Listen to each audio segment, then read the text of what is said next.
The Battlehosts. Be a better gamer, build a better community. Welcome to Battlehosts, a podcast and website dedicated to helping you become a better 40K gamer and to build a better community of players. I'm your host, Mark, and with me tonight is Sean. Hello. And Colin. Hello. If you like what you hear, subscribe to us on iTunes and YouTube to catch all the latest episodes. You can also follow us on Facebook under The Battlehosts. If you'd like to support The Battlehosts for as little as $1 a month, you can visit Patreon at patreon.com/TheBattlehosts. If you join for $3 a month, you get access to our Discord chat where we discuss all things related to the hobby. All right, with that out of the way, this is the first in our new series we're calling the Black Library Book Club. And then we actually did a Black Library episode probably a year ago or so. Yeah, with Joe and I. Yeah. And basically we chatted about how to get started with the Black Library. And so we thought, let's just do a series of book clubs. And Colin, actually, you recommended we should do something like this. I think you planted the idea in my head. I'm like, you know what? That's a good idea. Yeah, it's a big part of the hobby for me. I listen to a lot of Black Library while I paint, and it's just fun to talk about. Yeah, yeah, for sure. And so tonight's episode, we're actually going to do two books. We're going to talk about, and to kick it off, we thought we'd do something a little bit different. Most of the time, it's either a series or a single book, but we thought we'd compare two books by two different authors. One is Dark Imperium by Guy Haley, and the other is Spirit of the Emperor by Dembski Bowden. And the reason we picked these two is they're both newer books. They actually take place in the current era of 40K. Both have Adeptus Astartes fighting chaos. So they kind of make for an interesting comparison.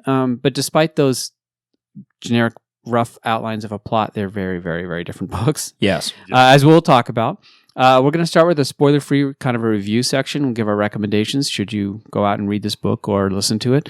Then we'll go to a more in-depth spoiler-filled section, and we'll make sure it's very clear when we move from one to the other. Yeah. So no one wants this stuff spoiled. All right, so that is kind of what we're going to go with. Now, there's a lot of there's things we could have picked. For our first Black Library Book Club, we discussed it. We think, well, okay, Horse Heresy is massive. Right. There's almost too much. It's a beast. It's just a beast, right? Where do you go? Where do you start? Well, I mean, you start with book one, I guess. but yeah, the Horus Heresy is definitely a long-term journey. I've read the Horus Heresy series, like all 55 books or whatever it is now, but it took 4 or 5 years, probably, to get through all of them. And there's just too much. If there's so much niche stuff in the Horus Heresy that you could pick a book that you really like that 7 people have read. Yeah. So there's less. It's less applicable, I think, to I agree. Just kind of general conversation then. Yeah. And we could have picked any of our favorite trilogies. We could have gone with the Eisenhorn trilogy. We could have picked a Night Lords trilogy. We could have picked some Gaunt's Ghost, which is also kind of a beast.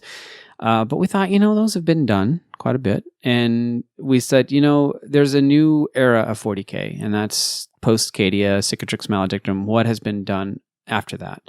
Right. And so the answer is this era as rich for story as 30K, as 40K, as, the stuff that led up to 40K? Is there enough stories to be told there? So the first was Dark Imperium. Yep. And then Dembski Bowden had Spirit of the Emperor, kind of came out after that. So yeah, I mean, there were a bunch of books in between, but I think that it has the potential to have that storytelling depth that those other settings do.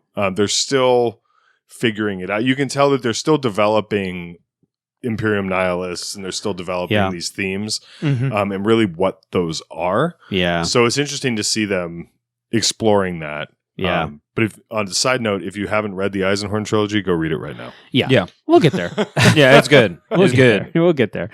All right. Now, but before we jump into all of that, let's take a break and let's hear a word from our sponsor, DGT.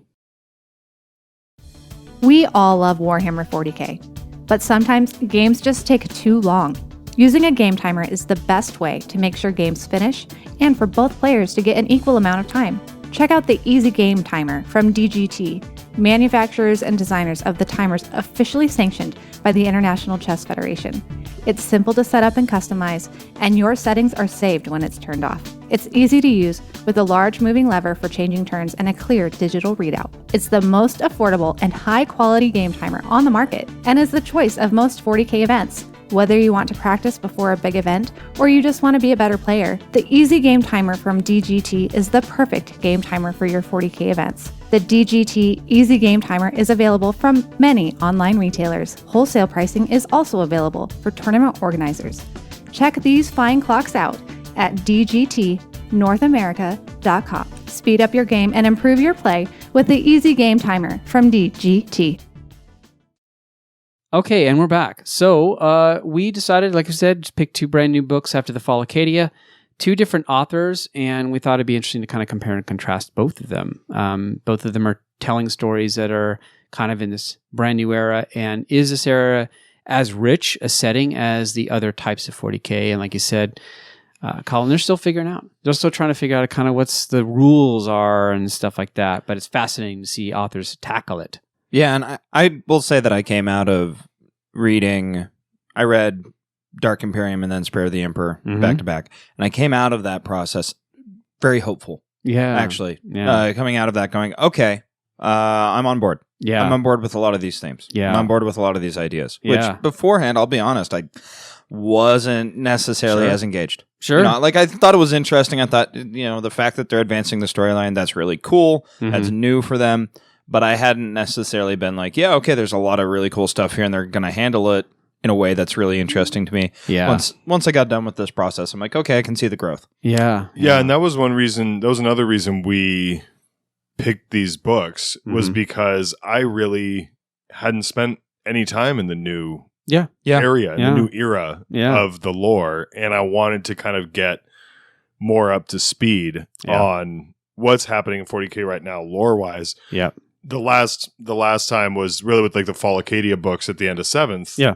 And then after that, and they were like, and then the Cicatrix Maledictum happened, and that was kind of where it left off. So to have, then Primaris Marines and just have all this development, which I'd realized I just didn't know that much about. Yeah. So it was important to me to learn more about what was going on. Well, I mean, there's codex writing and campaign supplement writing, and then there's actual Black Library writing. Yeah, there's a difference. So a lot of it is just there's usually. We'll talk about that. But yeah, that's kind of why we picked it. Let's start off with Spirit of the Emperor first. Now, this is a spoiler-free section. I'm going to jump into the Spirit of the Emperor first. Okay. This is Aaron Dembski Bowden. If you have read Black Library, you've probably read one of his books. If you haven't, you need to go out and read one of his books. He is one of the most, or all of them, yeah. Pace yourself too. He's one of the most popular Black Library authors, and to me, along with Dan Abnett, those are my 2 big 2. And I only put Dan Abnett. I like Dan Abnett a little more because I think the subject matter Dan writes about is a little more interesting personally to me, but I recognize they're both just amazing authors. I love both their stuff. Yeah, they're good writers. Just good writers. Yeah. Yes. Who write back Black Library. Yes, that's the difference, for sure. Aaron Dembski Bowden, he wrote Hell's Reach, which is fantastic. The Night Lords trilogy. He's writing the Black Legion series. Betrayer, yeah. Some of the best Horus Heresy novels. Master of Mankind, Betrayer, Butcher's Nails. First Heretic as well. Yep. I really enjoyed First Heretic quite a bit. I think what his we already said Betrayer. He's pounding that drum. It's worth saying twice. It's worth reading it. What he does is he makes Chaos Space Marines interesting. Yes. And I think that's the thing. He made Angron interesting. Yeah. Which is he made Angron tragic. Tragic as well. Just tragic. Yeah. He makes them understandable. Not sympathetic. No. You don't sympathize with them because not good guys. Because what he does, one of his narrative tricks is you start to kind of, right when you start to go, oh wow, these guys are not so bad, they do something horrific. And then you're like, oh yeah, they're Chaos Space Marines. That's right. They are the villains. Yeah. Yes, for sure. The Night Lords will skin a bunch of humans and toss them in a pit.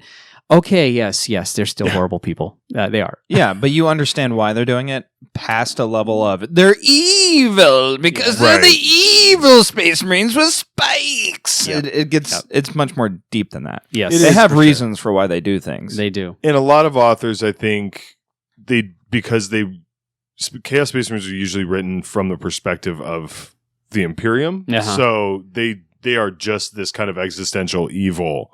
Yeah, when they show up, like there's a Chaos Space Marine that shows up in the Eisenhorn series. Yeah. And it's just like pure evil. Yeah. Oh, yeah. And for ADB, when he writes about them, he's inside Yep. their psyche. So it's just a really interesting. It's more nuanced. Yeah. So it's just a really interesting take. Yeah, and I'll be honest, Night Lords to me can be absolutely ridiculous. They in the wrong hands, in the wrong hands, they're just silly. I am the knight. Yes, they're just over the top, right? He and actually, you'll see some of the plot devices he uses in Night Lords in Emperor Spears, but go back and read them. I still think that they're still villains, and honestly, for me, like when I play a role playing game, I don't. Like an online one, I have a really hard time going like the villain route. Okay. So that's me. My personal preference is always to be not the paladin, but the rogue, right? Not the Luke Skywalker, but the Han Solo character. That's kind of where my love lies. So the anti-heroes is kind of what I really dig. The actual evil stuff, I have a really hard time with. But he makes those things interesting and understandable, which is a trick to me. Yeah. Because Night Lords to me had zero interest. I read it and go, yeah, these are cool. These guys are cool. It makes sense now. Yeah, I mean, the same thing with, World Eaters, which are kind of one of the more one-dimensional Yeah. armies in 40K. Burn, man, kill, burn, man, kill. Yeah. Skulls with a skull throw and just go hit something with an axe. Yeah. And then going back and reading Betrayer and reading Butcher's Nails, and you just like, man, Karn became one of my favorite characters in 40K. Yeah. Angron is like a legit sympathetic character. Yeah. And it's just a tragedy. He made it into a Greek tragedy. Yeah. More than just like, I like skulls, rah. Yeah. So that's tough to do. He gets chaos. Yeah. Dan Abnett, on the other hand, to me, he gets warfare. He gets the guardsman. His Gaunt's Ghost and he does really well with the human sort of perspective. And that's why I just love both of them, really. I mean, their stuff is always great. So with all of that said, all the stuff we just talked about, Aaron Dembski Bowden, Emperor Spears is not a book about Chaos Marines. No. It's about Adeptus Astartes. Yes. And so the plot outline is Amadeus, Caius, and Carius, who is a brother of the Mentor Legion. Mentor Legion's kind of an interesting Space Marine Legion in that they don't actually fight as a single units. They lend out squads and stuff, and they're all about the efficiency and art and science and technology of warfare, and they learn really quickly. So they will lend out as as mentors, to other areas to learn how others fight and to process information. And so they are. An Ultramarine would tell somebody from the Mentor Legion, lighten up just a little bit. Right. They're really, really just a very strict. You're a little bit too much about the numbers there. A little too data-driven there. Anyways, he's commanded to cross the Great Rift and assess the Emperor Spears' war readiness. And the Emperor Spears are basically, they are in charge of the Alaris Vale Nebula. And they used to be 3 chapters.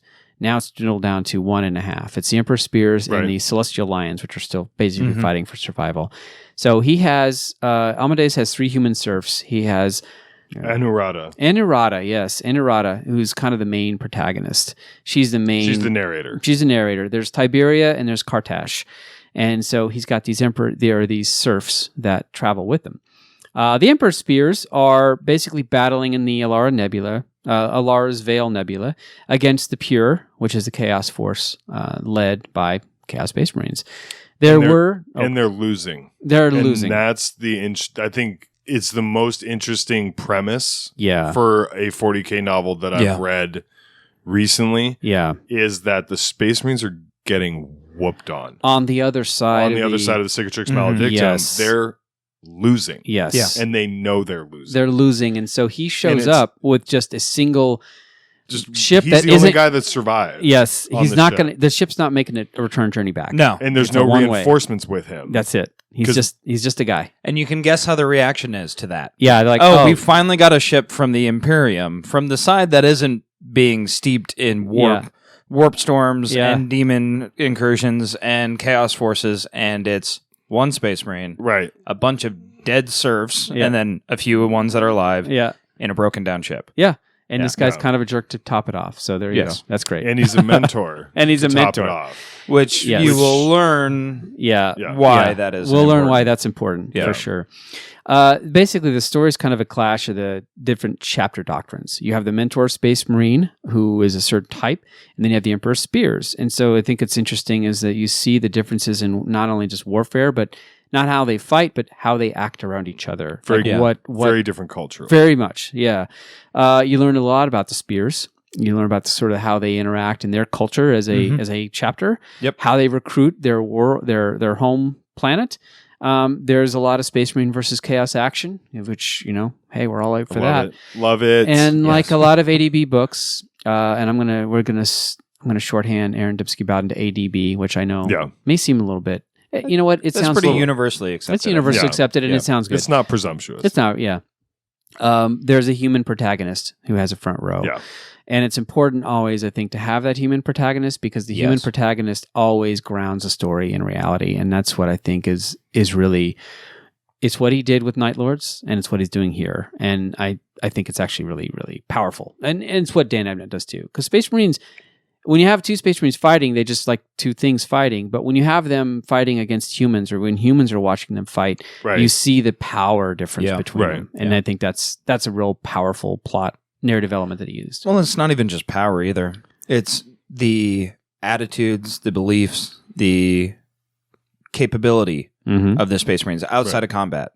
Yeah. And they're all of that played against what a human can do, what a human's seeing, what a human's thinking. Yeah. Really reinforces the transhuman element. Right. Of They're like big aliens, basically. Yeah. Like they're not aliens, but they're very foreign to humans. There's not a lot.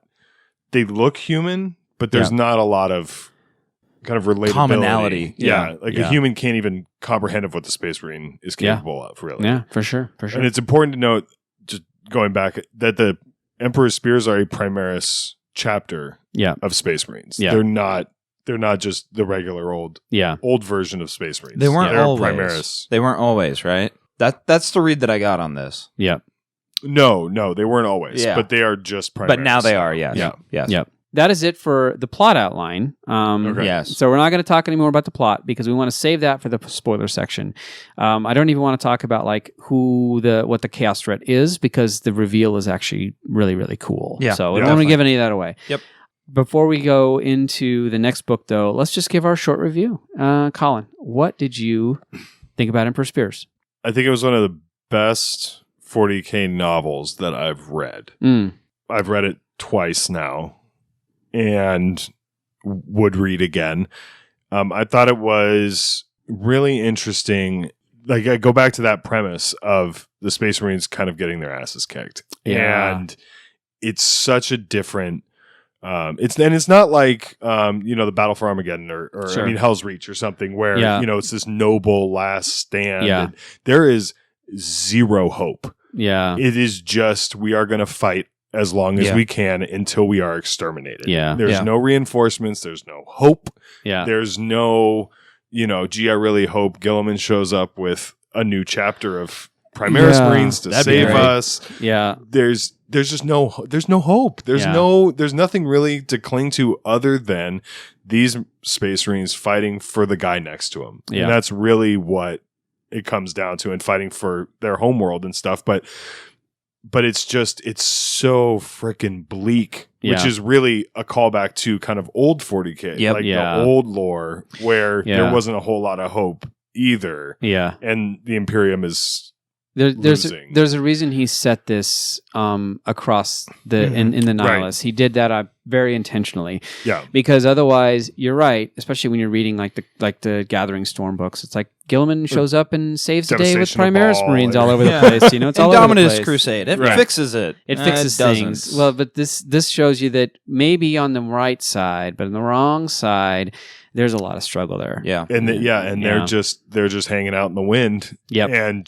But they have to, but they're like honor bound to defend Alara's Veil. So that's what they're doing as long as they can. Yeah. Well, and they know it's just a matter of time. Yeah. Yeah. Sure. And I love it because it's not a blaze of glory battle of the Alamo kind of a deal. No. It's not, the book does not present it as we know we're going to lose next week. Yeah. Right. It's this grinding, Right. slow, like they are, and they have advantages that they can use. They have these things that they can, do, but Yeah. it's always kind of a one step forward, two steps back. Yeah. Right. And so that's a really great feeling. And they can't create new Marines fast enough to replace the ones that are dying and Yeah. to retake areas that they've lost. Yeah. And so there's an interesting part of the book that we'll get to in the spoiler section that deals with that as well. But for me, it was just really compelling Mm-hmm. to have it be so bleak. Yeah. Yeah. And then now you have these humans that have then come from the side that has some hope now that Yeah. Gilliman's back, Yeah. and they're in Alara's Veil. Yeah. And they're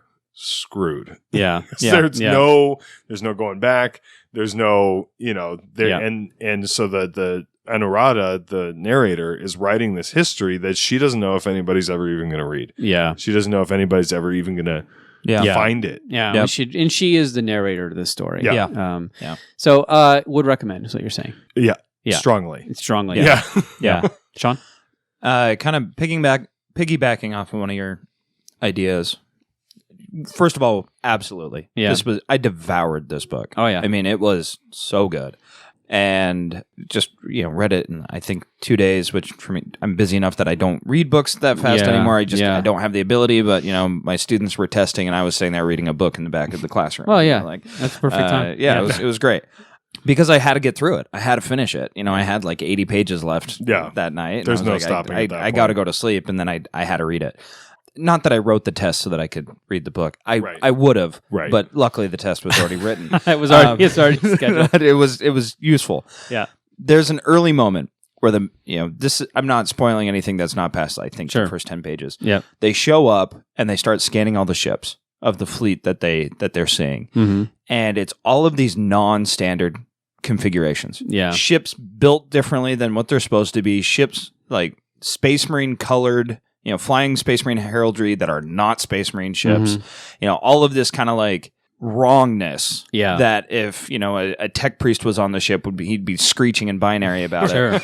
And the serfs, are kind of commenting on this, and then the Mentor's Legion character, who is this 6 feet of pole up his, Yeah. kind of character, looks at him and goes, "It's necessity." Yeah. Right? Like you get that read that early that even he is reading. They're doing this out of necessity. Yeah. Right. It's like And- a merchant marine almost. Yeah. Yeah, exactly. And so from that point onwards, everything about this book is just necessity. Yeah. And I Yeah. love that read. That Yeah. because I feel like a lot of people, especially with the Imperium, get caught up in the idea of like the Imperium, you do it wrong, you get shot in the face with a bolt pistol and all this kind of stuff. Well, Imperium Nihilus is not that Imperium. Yeah. You do things wrong, Yeah. because you have to. Yeah. Because the world is wrong. The Yeah. universe is wrong. The Yeah. galaxy is broken. And all the rules, not all of them, but all the rules have to be modified. And I love that. And that continues through where, when you're talking about these different chapter doctrines, you have an Imperial Space Marine riding into the Nihilus Imperium and carrying all of his beliefs and understandings of what his job is, Yeah. what his role is, and then running up against, okay, here's a different galaxy from what I'm used to. Right. Yeah. How is this, how do I exist in here? And it's a great It's question. interesting because it paints a grimdark picture in a 40K setting that felt it wasn't grimdark, like it was getting away from some of its roots. Mhm. And I think it definitely shows that there's obviously room for it, and ADB has sort of found it. I think and so you recommend the book? Yes, absolutely. Oh yeah, yeah. I'll say right away, I would recommend the book to really anyone, even if you're not a 40K reader. I mean, it is one of the strongest books, and it's part of a trilogy, which I'm super excited about. Yes. But what I liked most about it was that Amadeus of the Mentor Legion, it's not so much that he doesn't cite rules and regulations. He's not that kind of person. He's just he's very detached. As he doesn't have any real humanity left in him. Yeah. He views his human serfs that he has heavily augmented as just they have talked about how he almost thinks of them as a bolter or a plate of ceramite armor. He doesn't view them as actual people. And so they're just sort of there to service a mission. And he himself, I think it's not so much that he's arrogant. He just has a coldness to him that arrogance isn't even the word for it. Yeah. He meets the Emperor's spears, and the Emperor's spears are much more human. And in fact, when they first meet Braek, who's the main Emperor Spear, Braek asks, "Hey, what are the names of your serfs?" And they're like, well, "Why would you like?" Like Amadeus is like, "Why would you ask their names? Their names are almost immaterial." Yeah, and the serfs right. don't know how to interact with that. Like, Right. Okay, my name is this. It's like, why are you asking me this question? It feels really weird. But I love the style of the more humanist, more tribal Emperor Spears, Yeah. and how Amadeus fits in with that. It's that clash of sort of chapter culture that he paints a really interesting picture. That Space Marines are Space Marines, but they're very, very different. Yeah, I tell people Emperor Spears are kind of like Space Wolves for adults. Yeah. They're without all the caricature and the Viking, kind of over the top And the werewolf wolfy part. frost Which, part. yeah. But they are very tribal. They're very kind of like a guttural, feral kind of attitude. And with that kind of devil may care kind of thing, attitude towards, their existence. Yep. And But especially the scenes on Nematon and stuff, just really powerful. They still have a level of humanity to them, I think. Absolutely. Yeah. Because they are like the salamanders in that they interact with their own local population. They still are sort of there. They've stayed grounded a little bit. They've more. stayed grounded. Yeah. So I think you're right. That you contrast that with the mentor Amadeus, who doesn't even have names for his serfs, for example, or he knows their names, but that doesn't make a lot of sense. They are combats, Helot Primus and Helot Sec. That's essentially what he refers to them as, and that to me is one of the best parts of it. So it also there are some definite changes that some of these characters make over the arc of the book that is just absolutely fascinating. Yeah, and the chaos element is just such a great, because he writes chaos so well, it's almost effortless at this point. And it's a great twist. There's a couple really good twists in this book that make you recognize that, there's still a lot of room in this new era of Gilliman handing out Primaris Marines and hope for some classic grimdark 40K setting stuff. Yeah, so absolutely. Yeah. All right. So we all three recommend it. I think we all loved it. I think that's pretty apparent. All right, let's switch over to The Dark Imperium by Guy Haley. Now, Guy Haley is one of the most prolific Black Library authors. He writes quick. He's written across all the product lines. He's written 30K books. He's written 40K. He's written Sigmar. He's written Necromunda, Blackstone Fortress, Shadespire. Guy Haley, I think, is the guy they go, hey, we have a new miniature box. We want you to support it. Or... he also has some themed books, though. He has got Baneblade, he's got Shadow Sword, he's got Dante, he's got a lot of Primarch novels. Yeah. He is very much a guy that can come up with stuff. Like, he cranks things out, but he also knows how to kind of flex within the different product line at Games Workshop. So, and you can tell which ones are which. You can tell which of his books are, hey, I really want to write about this, which is like Dante. Yeah. And Baneblade, Shadow Sword, and things like that. And then you can tell which ones are the product placement books. I feel like sometimes he's given a list of products, like just the SKU numbers and the description of the product, and said, make sure that these feature in your book, please. Yeah. Speaking like of Dark Imperium. yes. So and unfortunately, as we'll get into in our review, Dark Imperium is the latter. Is the product placement book. It's not a passion project, I think. The plot outline. It's the Indominus Crusade. It's the fleet led by Reboot Gilliman. It is coming to an end. It's a couple 100 years, I think, maybe 100 years after it started. Basically, the Indominus Crusade was an attempt to take all the stuff that Call had been working on and go out and just stop the brute force chaos attack. And so it was led by Reboot Gilliman. It's coming to an end. All the Primaris Marines he's had, he's kind of been divvying it up to their different parent chapters, and it's about to break apart. And creating new chapters. And then basically, he feels like he has blunted the spread of chaos after the Cicatrix Maledictum, at least stopped them from coming straight to Terra. And now they're going to sort of break the band's breaking up, basically. Right. Meanwhile, in the Ultramar system, Nurgle and Death Guard begin to threaten Macragge. And Gilliman kind of has to return with his Ultramarine Primaris force to sort of stop this influence of Death Guard. We'll see exactly, how much. It was a decision that had to be made. It was for sure. Yeah. All right. So it has Reboot Gilliman. It has what I think was interesting called the Unnumbered Sons. Yeah, they that was- called that them. was a You know, cool- they're primarily mixed force of chapter Space Marines, and so you have somebody from from Ultramarines versus the Son of Dorn they mention, and then the Space Russ, Wolf, the Space Dark Wolf, Angel. and stuff. And they're all intermixed in squads. Yeah, Because it's about their specialization, not about their parent chapter, their not parent about chapter. their bloodline. yeah. But there were some really one of my favorite. Oh, we'll get there, but one of my favorite tidbits of modern kind of 40K lore is in this book. Yeah, yeah. There's an appearance. There's an appearance from I think Calgar shows up. Calgar's in there. There's a new priest, Frater Matthew, who's basically.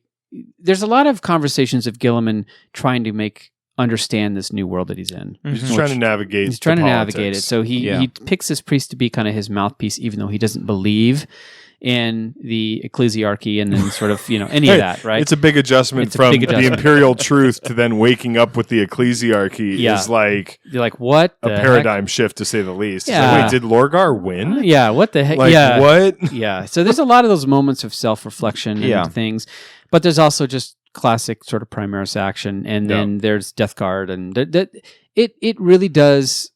If we go back to the actual box set of Dark Imperium, everything that's in that box set makes an appearance mostly in this book. Yeah.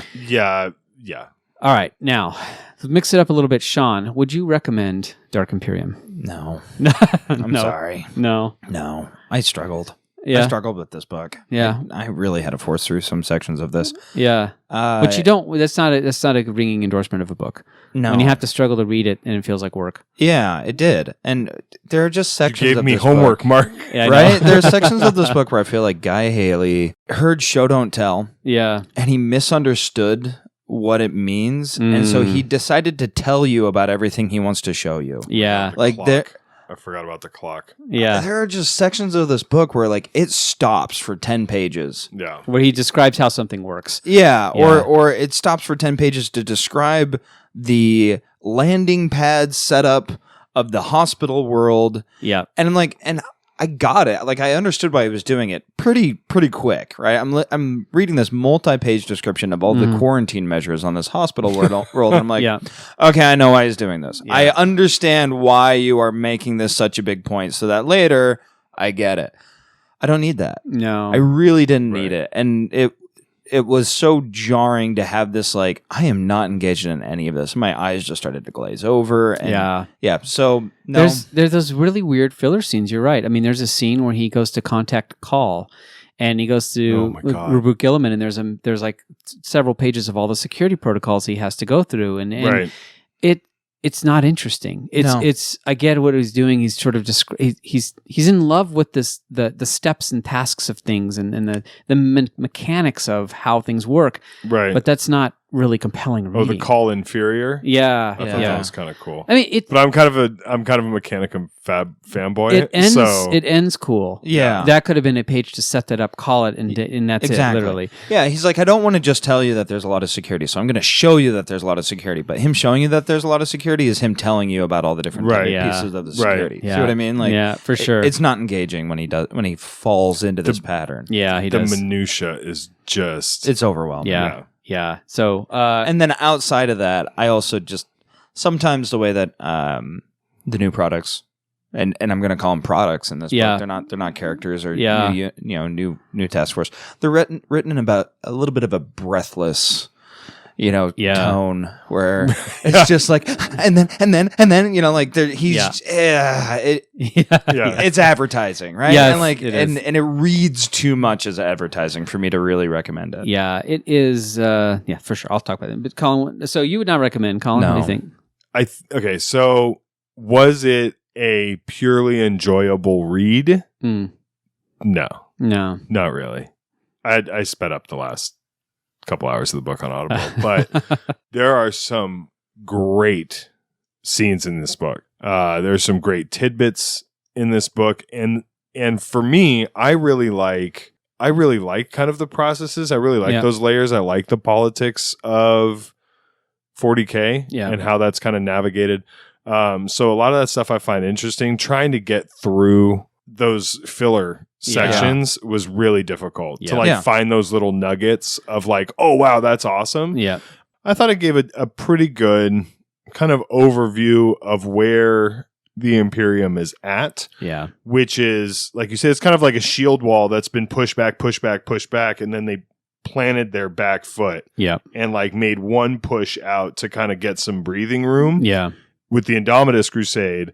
And then he's kind of establishing the kind of the next kind of, we're going to hold here and then we're going to start to push out Yeah. a little bit more. So that interaction was interesting, but my issue with it is I also don't find Gilliman Reborn that compelling Yeah. No. as a character. Yeah. I just, Yeah. you know, so that, and he's the main protagonist of the book. So that is Yeah. an issue. Like if they made another Gilliman Primarch centered novel, I Sure. probably wouldn't read it because it's just not that interesting to me. Yeah.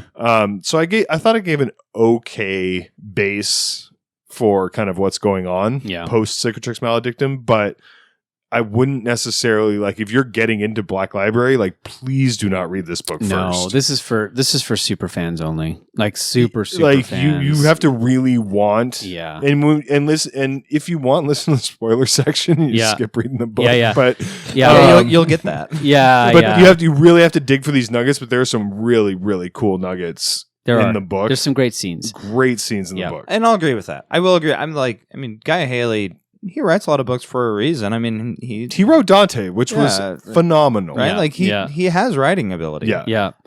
This just needed an editor. But this was a product. This was one of those. We're coming out with the new setting. We're coming out with the new box. We're coming out with new Death Guard, new Primaris Marines, and we need a book. Yeah. Yeah. Please, Guy, you're in charge of this book. And So- she said, okay.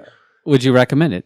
I just It's okay to say no. Yeah. It's okay It to sounds say like no. it sounds like there's some people you might recommend it to, but I don't know. I would recommend it, and then I would be like, or do you just want me to tell you the the cool parts? So no, I mean, if you're really out of stuff to read, sure, pick it up, but in general, you can skip this one. It's not, you're not going to miss out on some much. great lore elements. Yep. Because it's really just a setup book for everything else they're going to write. Yeah. Yeah, it's the start of a trilogy like the Emperor's Spears. Yeah. But there's no Is the second one out yet? It is. Yeah. Is that Blood of Iax? No, not for Emperor's Spears for this one. That there's the Nurgle. Yeah, I can't remember what it's called, but it is. Was that Yeah. was that good? I haven't read it. I haven't read it. Neither yeah. have I. Actually, it'd be interesting when the new. Yeah. Anyways, we'll get there. Yeah. Let's just get this one podcast out first. So you sound like you recommend it with severe reservations, and basically you're saying like, look, Basically, I'm saying no. yeah, you're saying no, but you don't. But I would, I'm not like upset that I read it. Sure. Right. I'm not like, Yeah. oh God, what a waste of my life. I No. read that book, Yeah. which has happened to me. Yeah. Sure. Within 40K and outside 40K. Sure. But Sure. so it wasn't a waste of time. No. But it was harder to get through than a good 40K novel where you're just it's a nice relaxing Yeah. release. Yeah. I would also not recommend it. It reads a lot like a codex. It reads like codex campaign writing is what it This reads happened, like. and then This happened, and this happened, and Yeah. this happened. It's very stilted. It's It very doesn't flow. Yeah, there's some great scenes in here, kind of coolness, with a lot of filler, and it is the when you think of Black Library as promoting a product line, which is Games Yeah. Workshop, and there's some great authors working really hard to make it its own thing, to make it a classic Right. sci-fi book. This is not one of them, and in fact, I think this does. It's fine that I read it. I think it's fine if you're into it, but it does a disservice if this is your first entry into Black Library because it will reinforce your fears that this is just there to promote products. Right. And you can't blame Guy Haley because exactly what you said. I think he was given a list of the box set and said, write about this. This is what I want you to write about. Okay, Right. I'll write about that. I think it reads like a video game of a movie or a popular property that they're never as good as you think because they have to hew to the IP and they have to make a lot of creative choices and the choices are taken away from them. So to me, this book is really just a paint by numbers campaign codex writing in a lot of ways. And by contrast, ADB went to Black Library and said, hey, I I wanna want to write write a this. book in Imperium Nihilus and about this chapter called the Emperor's Spears that I made. And they were like, okay. Yeah. And Yeah. and he got to create he had the space to create what that was. Yeah, for sure. Versus where Guy was shackled to what he needed to write about. Yeah. Yeah. Well, and so just as an example, I'm going to finish with this.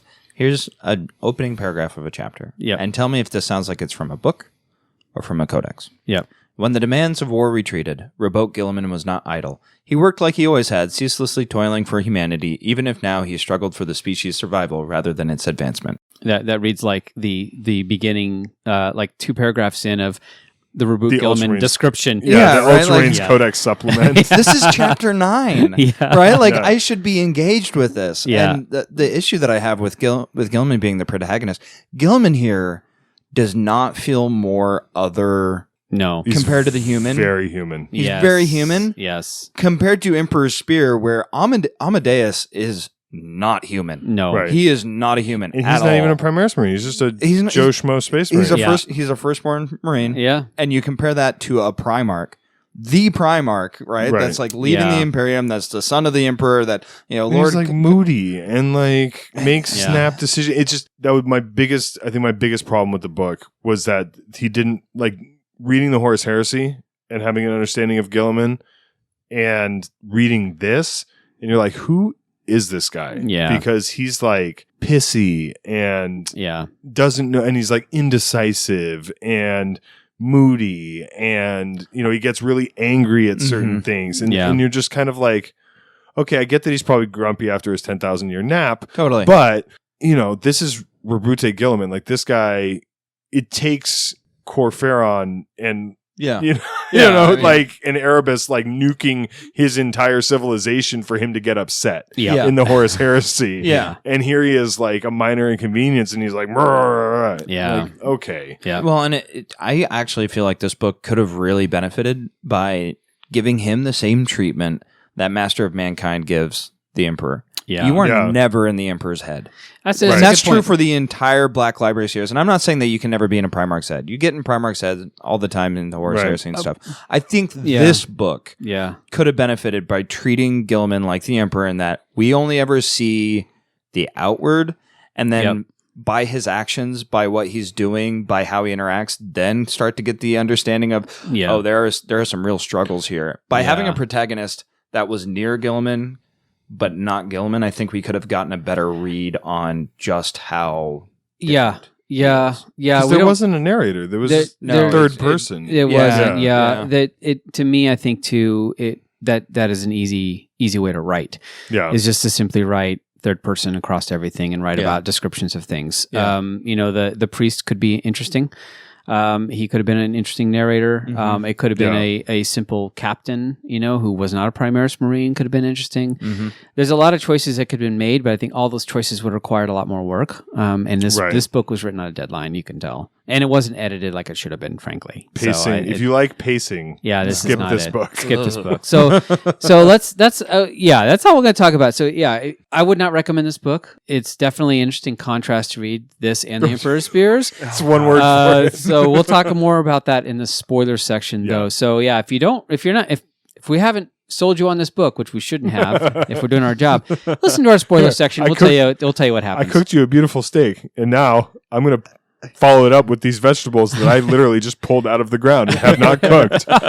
They're still a little dirty. They're still dirty. Yeah. They're Enjoy. rustic. Sure.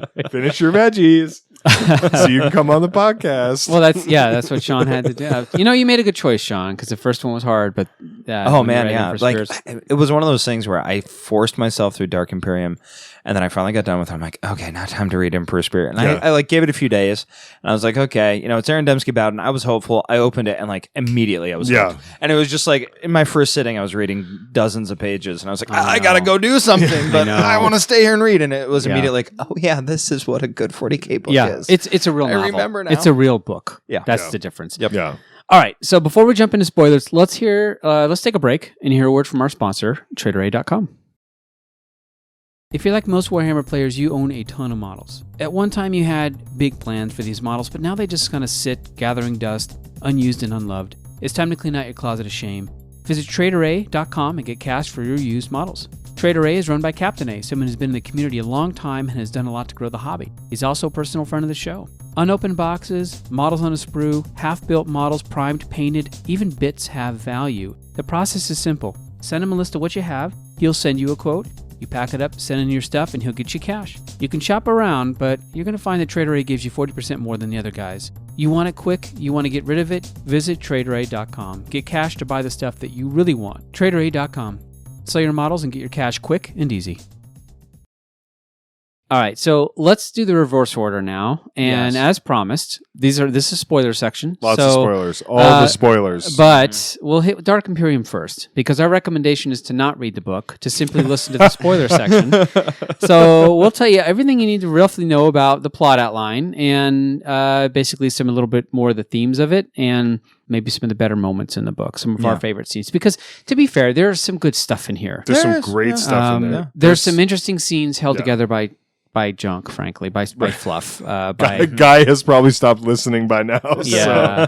Well, I hope he doesn't listen to the show, because I actually feel I would hate to trash any. We're going to chalk it up to he was on a deadline. Yes. Yeah. So. Well, yeah, it was a deadline and was an assigned work. Yeah. That he was doing for product placement. Yeah. I mean, if we're somebody not handed me a box of challenging- Marines and said, paint them in this scheme in 10 hours, and I had to knock it out, I wouldn't. It wouldn't stand up to your best work. We're not attacking his Right, artistic exactly. ability as much as we're attacking the situations and circumstances that led to this book yes. reading like it does. Right. Yeah.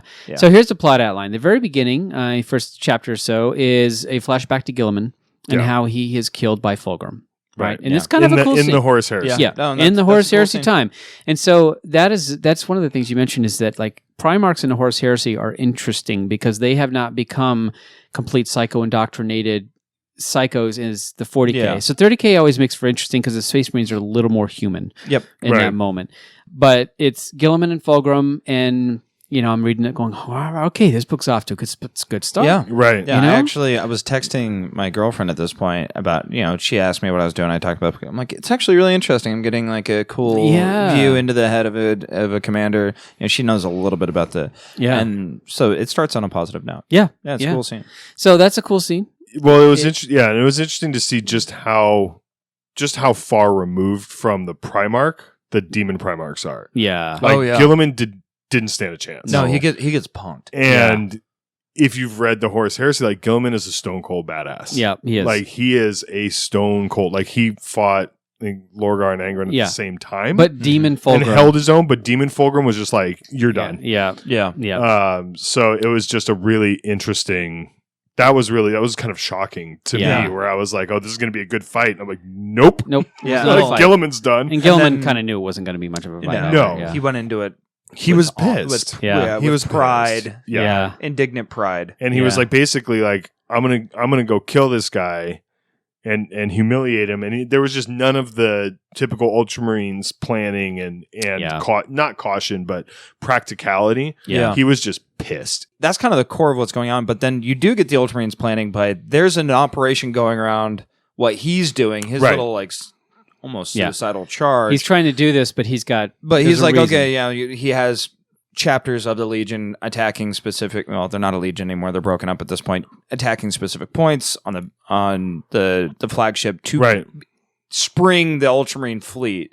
Right. So there's still a purpose to it, which I like. I still felt like you could feel how pissed he was, and how just his decision making was being questioned Shadow by Crusade, right? This was this was during the Shadow Crusade. Yeah, this is post Heresy. Post breakup. Yeah. His captains are actually questioning what he's doing. Yeah. Right. And he doesn't fault them for it. He's like, no, they're doing Because the they're right their thing own by- chapter masters. Yeah, now. and he's like, they've served with me so long, they know that what I'm doing this isn't actually a good decision. this is not a good plan. And so that was a cool scene, and I really did love like the Noise Marines, like the little bit that you get of the Noise Marines, like, okay, these demonic gifts that these guys and Fulgrim, like, this is powerful. Yeah. And so it's a really good start. Yeah. I liked it. So I had high hopes, and then we kind of get into the kind of the Primaris battle scene. So then it takes place at Sleep. Yeah, literally. Gilliman is in the present moment, Right. and he's the Indominus Crusade's winding down, and we meet a little bit of the Primaris Marines, the Unnumbered Sons, and this is quite a few chapters of they're going to do battle against a sort of, there's this word bearer shrine in orbit around a planet. Yep. And this is kind of the Primaris in action scene. So this is them. This is the bolter porn. Yeah, this is they're invading the planet.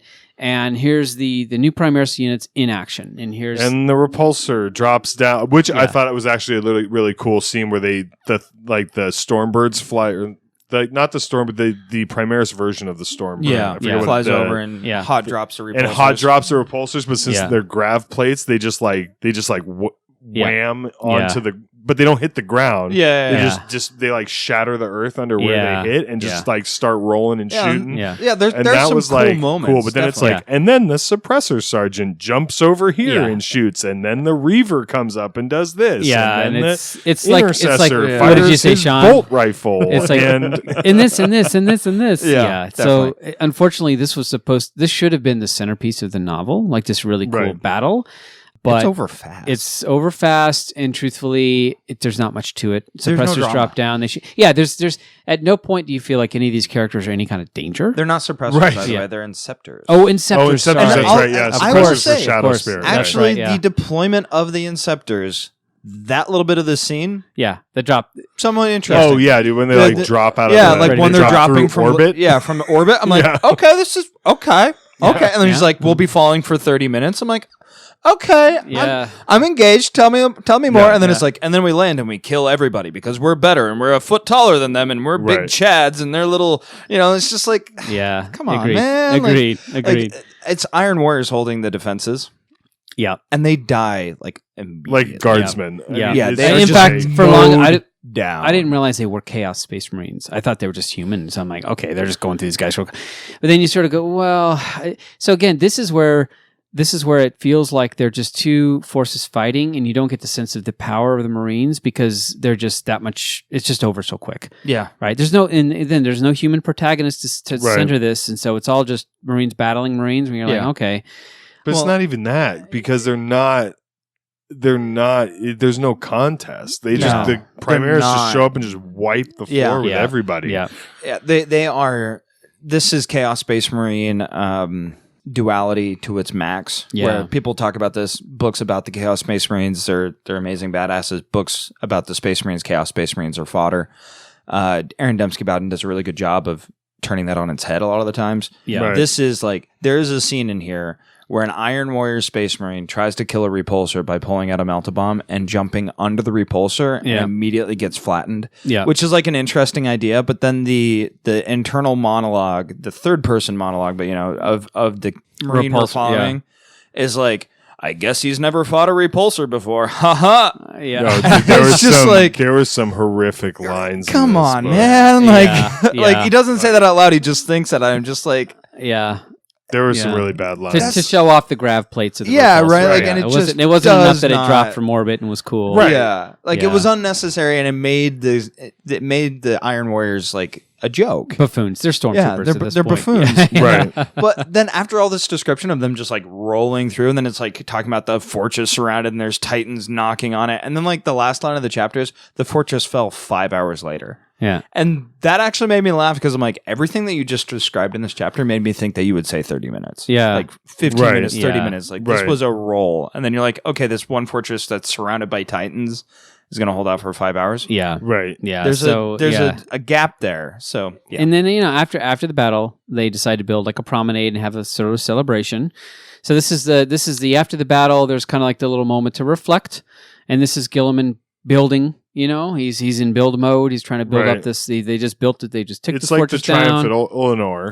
Yeah. In the Horus Heresy, where they build a great. Yeah, and it was it's a Horus Heresy sort of thing. Like I conquer a planet, now I have to build it up so that it can sustain itself, and then I move on, right? And it's kind of makes sense. No, he wasn't building a planet. He was building the parade ground. Oh, the parade ground. For the display of it was a culmination of the Crusade, just like Olenor was a culmination of the Great Crusade. This is a culmination of the Indomitus Crusade. So after this triumph, the Indomitus Crusade is over. Yeah, this is the end of the Indomitus Crusade. So this is where he's kind of marshaling his forces, and he's kind of putting the whole thing on display. Yeah, and guys get promotions, and everybody gets new orders. Yeah, and so what's funny is the way you described it is much more epic than the way it was described. Which is true. Because I'm like, oh, it just looks like he's throwing a little party. That's exactly how it read to me, and I'm like, oh, they're just doing construction. It's like, oh, he's talking to the caterers over here. Yeah. Oh yeah. Make sure this has a marble statue, and this. That's how it felt like. Right. Yeah. So like all of what you described sounds much cooler than what was described in the book. Sorry, guy. But one of I thought a really interesting scene within that, besides just the interview with the militant apostolic Frater Matthew, was there's a scene with Gilliman in a like mining vehicle. Mm-hmm. He has to talk to like his architects. Yeah. And he has his Primaris Captain Equerry with him. And this is a machine built for humans. Yeah. That now a Primarch and a Primaris Captain are trying to like physically navigate, and it's like super awkward, and the spaces are not big enough for them. So he's all like hunched over in this mining vehicle, and then he's talking to these architects and stuff, but he's busy, so he like sends his Primaris Captain to like keep him entertained, and the Primaris Captain has like no freaking clue what to do. Yeah, he's like, what do I even do with these humans? Like, can't they just entertain themselves? Like, why do I have to be here? Yeah, like, why are you giving me this BS job? And so Gilliman, because the Primaris Marines are so detached from humanity that. Because they haven't interacted with humanity. Yeah. Yep. They've been in Gaul's lab for 10,000 years. Yeah. So, just hanging out with each other. Right. Yeah. So part of Gilliman's training of the Primaris Marines is introducing them to humans. Yeah. And like, this is how we interact and get along with humans. Yeah. So it's just a really interesting scene where he's like, dude, find something to eat. Yeah. Find some wine somewhere and like hang out with them. Because Gilliman had to go do something else. But it was just this really interesting little scene in this book. Yeah. Of him trying to train these guys up to make them. Yeah, and it's just funny. Just imagine Gilliman like crawling through this mining vehicle. And that priest character, Frater Mathau, he's interesting. And honestly, so Gilliman recognizes that this is the next part of the book. He recognizes that he knows the imperial truth, as was told in the Horus Heresy. This priest, by the emperor, by the actual emperor, by the actual emperor. This priest views the emperor as a god, and views Gilliman as the son of a god. Right, and so. It's an interesting combo of like he brings this priest on, and the priest believes. He's like, well, you and the emperor are God, and Gilliman's like basically saying, well, not really, but okay, if you believe that. The priest goes, but the priest's faith is so pure that he's like, well, you may not recognize it, but it doesn't matter because your actions, your behaviors are ones of a god. Right, and it's another missed opportunity because I enjoy the debates back and forth between two opposing viewpoints. And I'm just like, man, this priest would have been a really interesting person to sort of tell a big chunk of the story through his eyes. He didn't want the job. Totally. Yeah. He didn't even want the job. The priest didn't want the job. Yeah. When Gilliman offered him this huge responsibility to be the ecclesiarchy mouthpiece for Gilliman and for his crusade. And he was like, yeah, really, I got to think about that. Yep. Yeah, so I'm not sure. The priest basically he can't help but accept, right? It's kind of one of those things where he does. Yeah, if you believe that he's a god, or the son of, you have to serve the best you can. To follow and the priest is a humble man. He's that's what makes him interesting. Meanwhile, and that's the end of that storyline. Really, literally, that's it. He's brought on board, and that's he does the end a of that. speech, and that's it. He does a single speech. That's it. Yeah. Meanwhile, don't look for resolution in this book. Yeah. So then in Ultramar, 2 guard troopers fall to Nurgle. This is after, despite the fact that there's 3 pages of decontamination protocols he outlines. This is why we learned that. So so then it's just, wow, that must be a heck of a plague if it got through all those decontamination jargons. Yeah. So this basically, they didn't make him take off his shirt though, like because he's got something living in his rib cage. Right. Yeah. Yeah. So that The guard troopers falling. The Nurgle himself. The Nurgle's is always an interesting demon to me because it's not just gross, but it's funny. It's goofy. There's some silly elements to it. Mm-hmm. There's also the grim elements to it. But eventually, Void whales are cool though. Yeah, the guard troopers fall to Nurgle, and then a Nurgle demon host is sort of born of this. Yeah, so you've got the grim plague bearers that are just there to do their job, and then you've got the goofy Nurglings. You've got the big fat but then greater demon. Then you have all three like greater demons that are in the Great Unclean One kit. Yep. Yeah. You have the Sloppity Bile Piper. Yep. You have the That's what I Tally mean. Man. You have Yep. all these Nurgle demon secondary characters that they released are all in this book. Yep.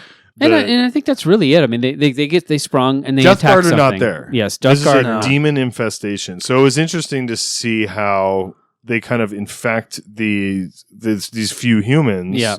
And then they serve as a basically like a beacon Yeah. for this warp energy. And they kind of get a foothold on this planet. Yeah. And then like boom, demons galore are on this planet. And that's kind of their way in to invading Ajax is through these guardsmen who then, serve as a vector, essentially. Into this team. Yeah. Yeah, which is an interesting idea, but at the same time, it kind of brings up the point of like, if it's that easy.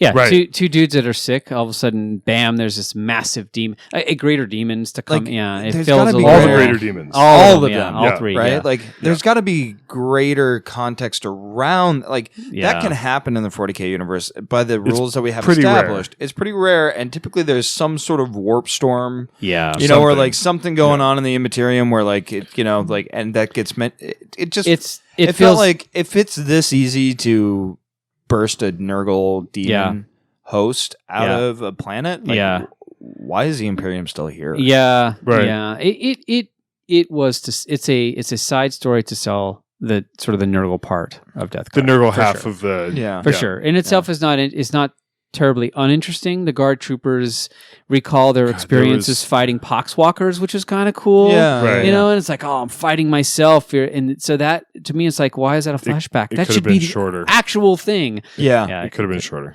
Yeah. For sure. They could have gone either way. It was in this weird middle ground where you're like, Okay, shorten it or tell me more about the context of this freaking Right. this thing. Set it in that's the action happening now. Yeah. Right.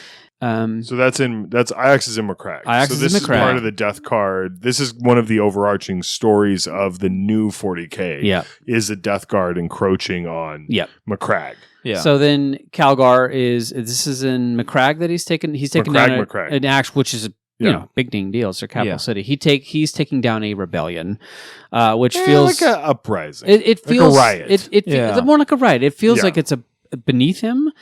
But I think he's trying to make a point. Yeah, he's making a point. Like, look, in our capital city, this doesn't go down. Well, and it was a university, or it was a library, or it was the thing that had been taken over. Yeah. I think was a library or a scriptorium or something, like a repository place of learning. Yeah. So Learning and just knowledge, symbolic, a little heavy hand, but is way beneath him. Yeah. And he basically shows up in the planetary defense, not even planetary defense. It's like the police. Yeah, the police basically. guys. Yeah. He's like, I'm here. Yeah. Why am I? Why here? aren't you doing your job? Why do I shouldn't be here? Yeah. Basically. And he was absolutely there to make a point. Yeah. There's also, but Mortarion and Typhus do make an appearance in this novel, and there's that discussion of like which one serves Nurgle more, and it echoes Magnus and Armon, and it echoes a lot of other things. Karn and less Karn and Angron. Typhus is the one that gave the Legion over their Legion over to Nurgle in the first place. Mortarion is Typhus paved the way. Yeah. And Mortarion is sort of unwilling. Yeah. And Mortarion is actually kind of interesting in that he's always was against psychers, and he now is a psyker. Right. And he was also really against chaos. He's against chaos. He really was surprise. Yeah. But Mortarion wasn't raised with a very nice dad. And so they go a little bit. Most. Yeah. Yeah. They go a little bit into sort of him. And to me, he's just more interesting than a lot of the characters.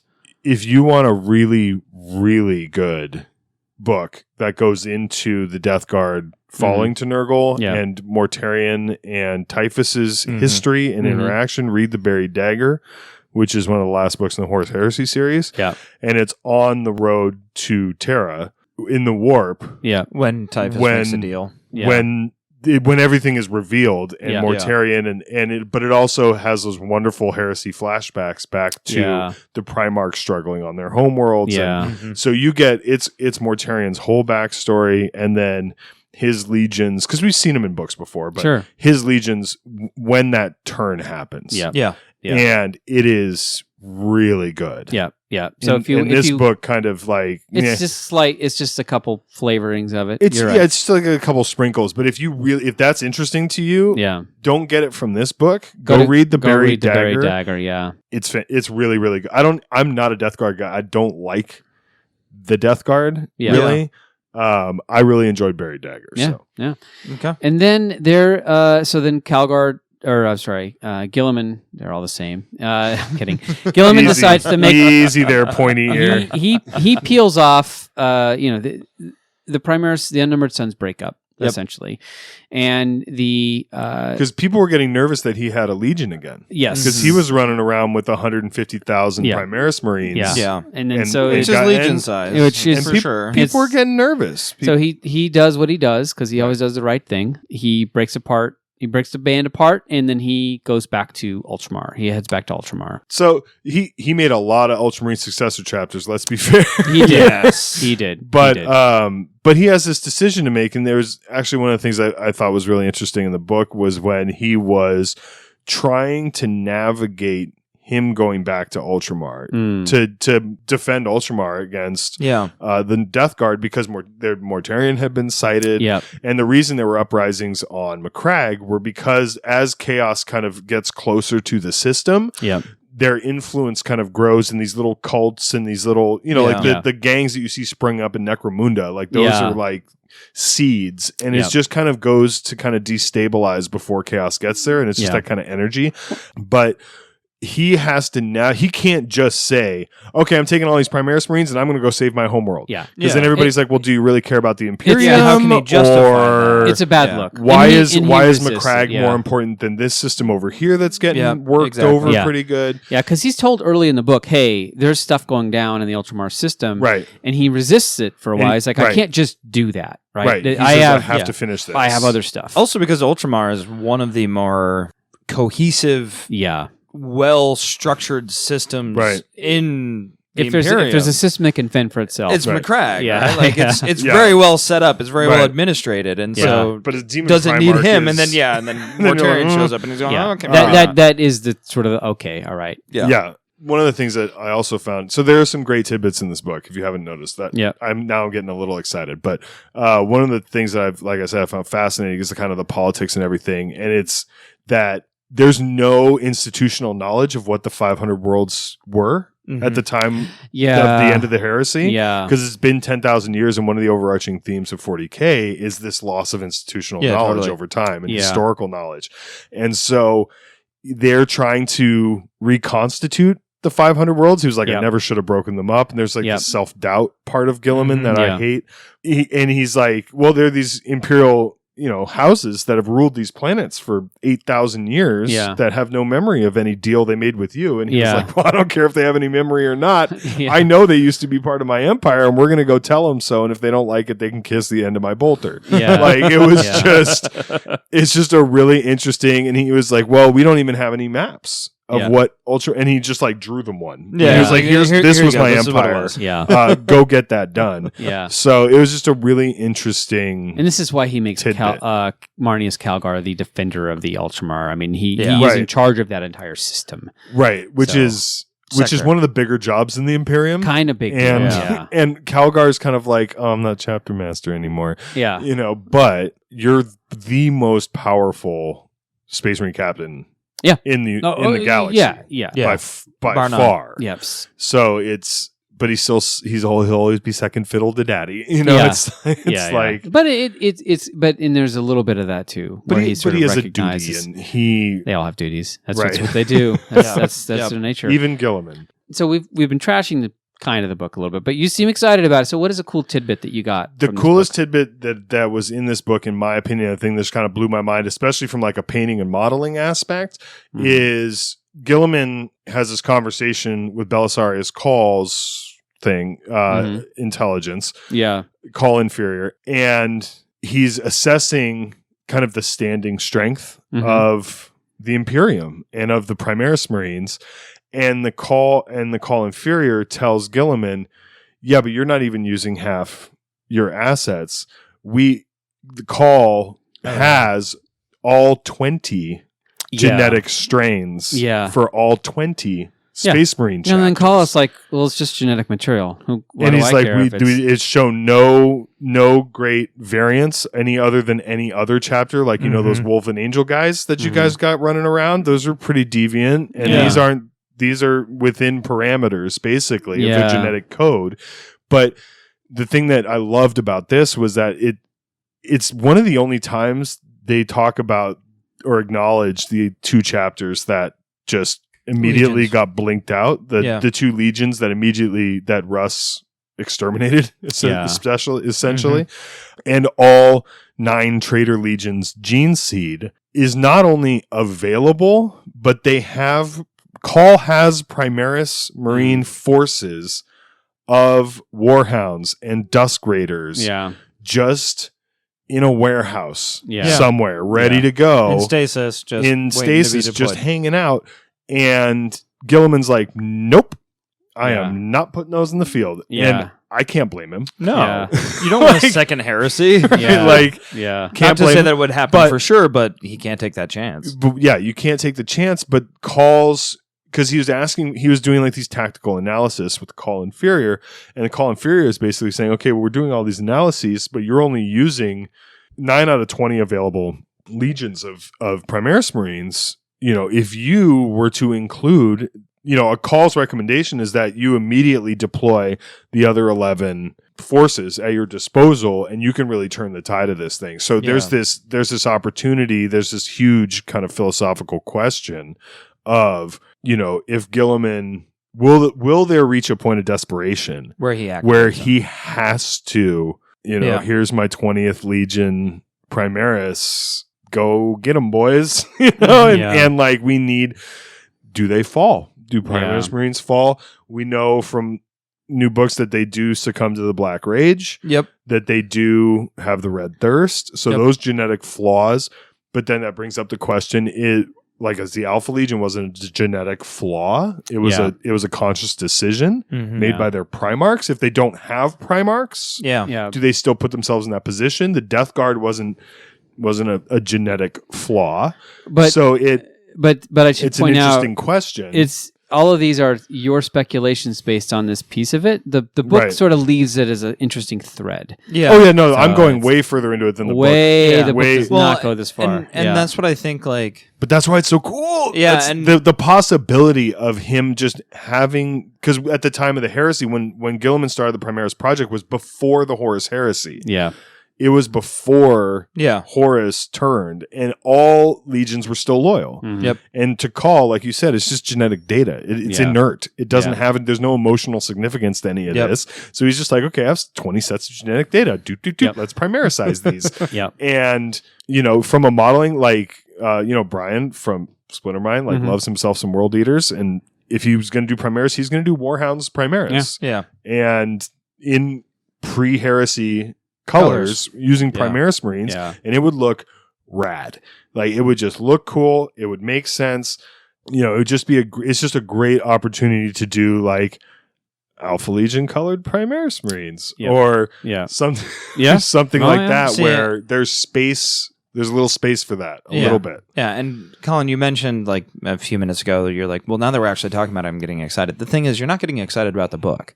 You're getting excited about some of the ideas in the book, which is a plus for the book that it has these cool ideas. It's a plus for the future. But it's more a plus for some of the ideas in this setting itself and some of the conundrum, you know, so definitely. And the book finishes with the assault on Espendoria Tertio to destroy Mortarian's warp engines. Yes. That's right.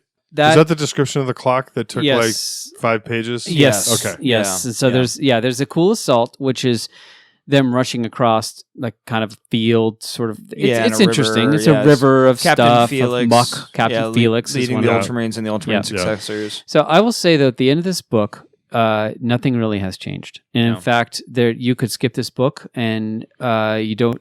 I even listen to our plot lines basically. In conclusion, go to Lexicanum. Yeah, and you just like literally just get it. So at the very end of it, Gilliman, Captain Felix, Calgar, they're in the Ultramar system.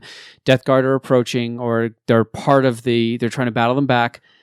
That's the end of it. That's literally it. The Primaris Marines have been dropped off at their different things, their chapters, and that's the end of the book. I think you got excited about the ideas that the book presents from like the game perspective, in which case, if the book was going to sell product, it should have been shorter. A lot shorter and cut out a lot of stuff. It's a long book. It's long. It didn't need to be this long. No. So they could have cut out a lot of the description stuff. Guy Haley editors could have said, okay, cut this in half. And I think the book wouldn't have lost anything. It would have been lean, mean.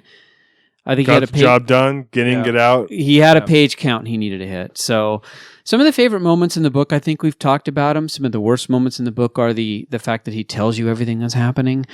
I think the book is not successful though, just because it doesn't. It leaves it to the dedicated 40K fan to really like it.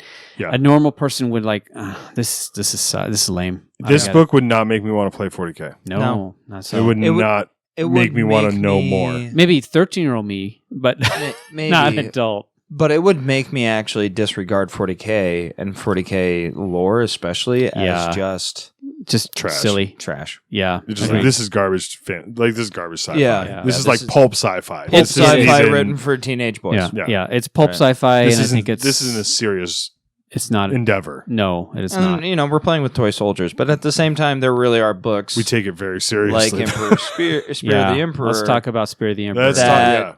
Have emotional depth that actually ask some questions that it's still pulpy sci-fi sometimes, but it's actually asking questions. But he treats it seriously. Yeah, treats it seriously. Takes it a little bit more. It's a lot like earnestly. Like Batman can go really goofy, right? Or in the hands of Christopher Nolan, he became serious, interesting, very. Mm-hmm. It's just what you do with the setting. Now we're getting into massive spoilers for this one, and you absolutely. The reason we put this last is if you have not read it, just stop now. Go read it. Do not listen to this. Do not listen to this. We cannot do it justice. We cannot do it justice. Amadeus, he belongs to the Mentors. This is a unique chapter. It does not fight as a coherent force, as we talked about, but they're kind of emissaries. They're loaned out to different forces. They're very judgy. They're obsessed with like the science of war. And they learn quickly, and they're all about learning. And there's a couple moments where somebody says, "You're staring," mentor, and he goes, "I'm learning." Like, right? They're the creepy guys that probably like stare a little too closely at things because they're learning. He doesn't even. It's not even that he's so detached from like interacting with humans. He can't even interact with other Space Marines. Yes. Like he just can't. He's just socially awkward to the max because he's so just like grinding on the fringes of his data that he's like. Grr. Yep. So there are 3 human serfs, and they're there to learn, process data, and they can fight because they have been heavily augmented for warfare. And they have some high quality equipment. Too. Yeah. Oh, I thought you meant info. Like they don't get along. No, they don't like each other. Well, they're both trying to. It's almost like there are 3 coworkers that are trying to be the best. Right. So they're constantly having to sort of jockey for position of favor. Right. Mm-hmm. And they work together well. Yeah. Because they have to. Right. Yeah. Because they work under a Mentor Legion Space Marine that expects perfection in their working, but their relationship with him is they're good serfs. Their relationship with each other has a lot more friction about it. Yes. And I really love the scene, just kind of jumping off this idea of how he fights and how the serfs interact with him when they support his fighting. Like when they're in the Rhino, and they're flying servo skulls and they're giving him information and they're like, they're giving him info updates. It's all about information. It talks about how like the Emperor's spears are like seeing him do things that they're like, how did you know to do that? And it's because they're not used to having that integrated support. Right. Yeah. And that's a really cool moment where like he's leading guardsmen. He's not fighting with Space Marines. Yep. His focus is I'm going to lead the guardsmen and help the guard do as much as I can. Yep. But he's getting constant info updates that he's fighting in a way that the spears don't understand. And then later on, the spears fight in a way that he doesn't understand. Yes, Right. for which sure. is really cool. Yeah, For but sure. he'll like pick up like he'll pick up his bolter and just like fire a shot off and like put it back, and the spears are like, what are you doing? And then but like a sniper, Yeah. a half a mile away got Yeah. blown out of a window somewhere Yeah. because Yeah, exactly. one of the serfs saw it on the surf. So it's just really Anurata, Tiberia, and Kartash. Yes. Those are the Yeah. the Yes. serfs. What's funny is you don't actually realize that Anurata is female. Like till the very end, it doesn't even make a big deal. I didn't even recognize it till like toward the very end. You're like, I think oh. it was about a third of the way in. when they're it was captured. it was solid for me. Like I was Yeah. like, oh, okay, Yeah. Anurata is definitely. But I listened to it on audio and it's a female narrator. yeah, so, Oh. so you knew immediately. Got it. So yeah, Um, yeah, But I don't know. Not to make too much of a deal. I like that it was a female yeah. narrator Because it I didn't- thought like was that it- cool.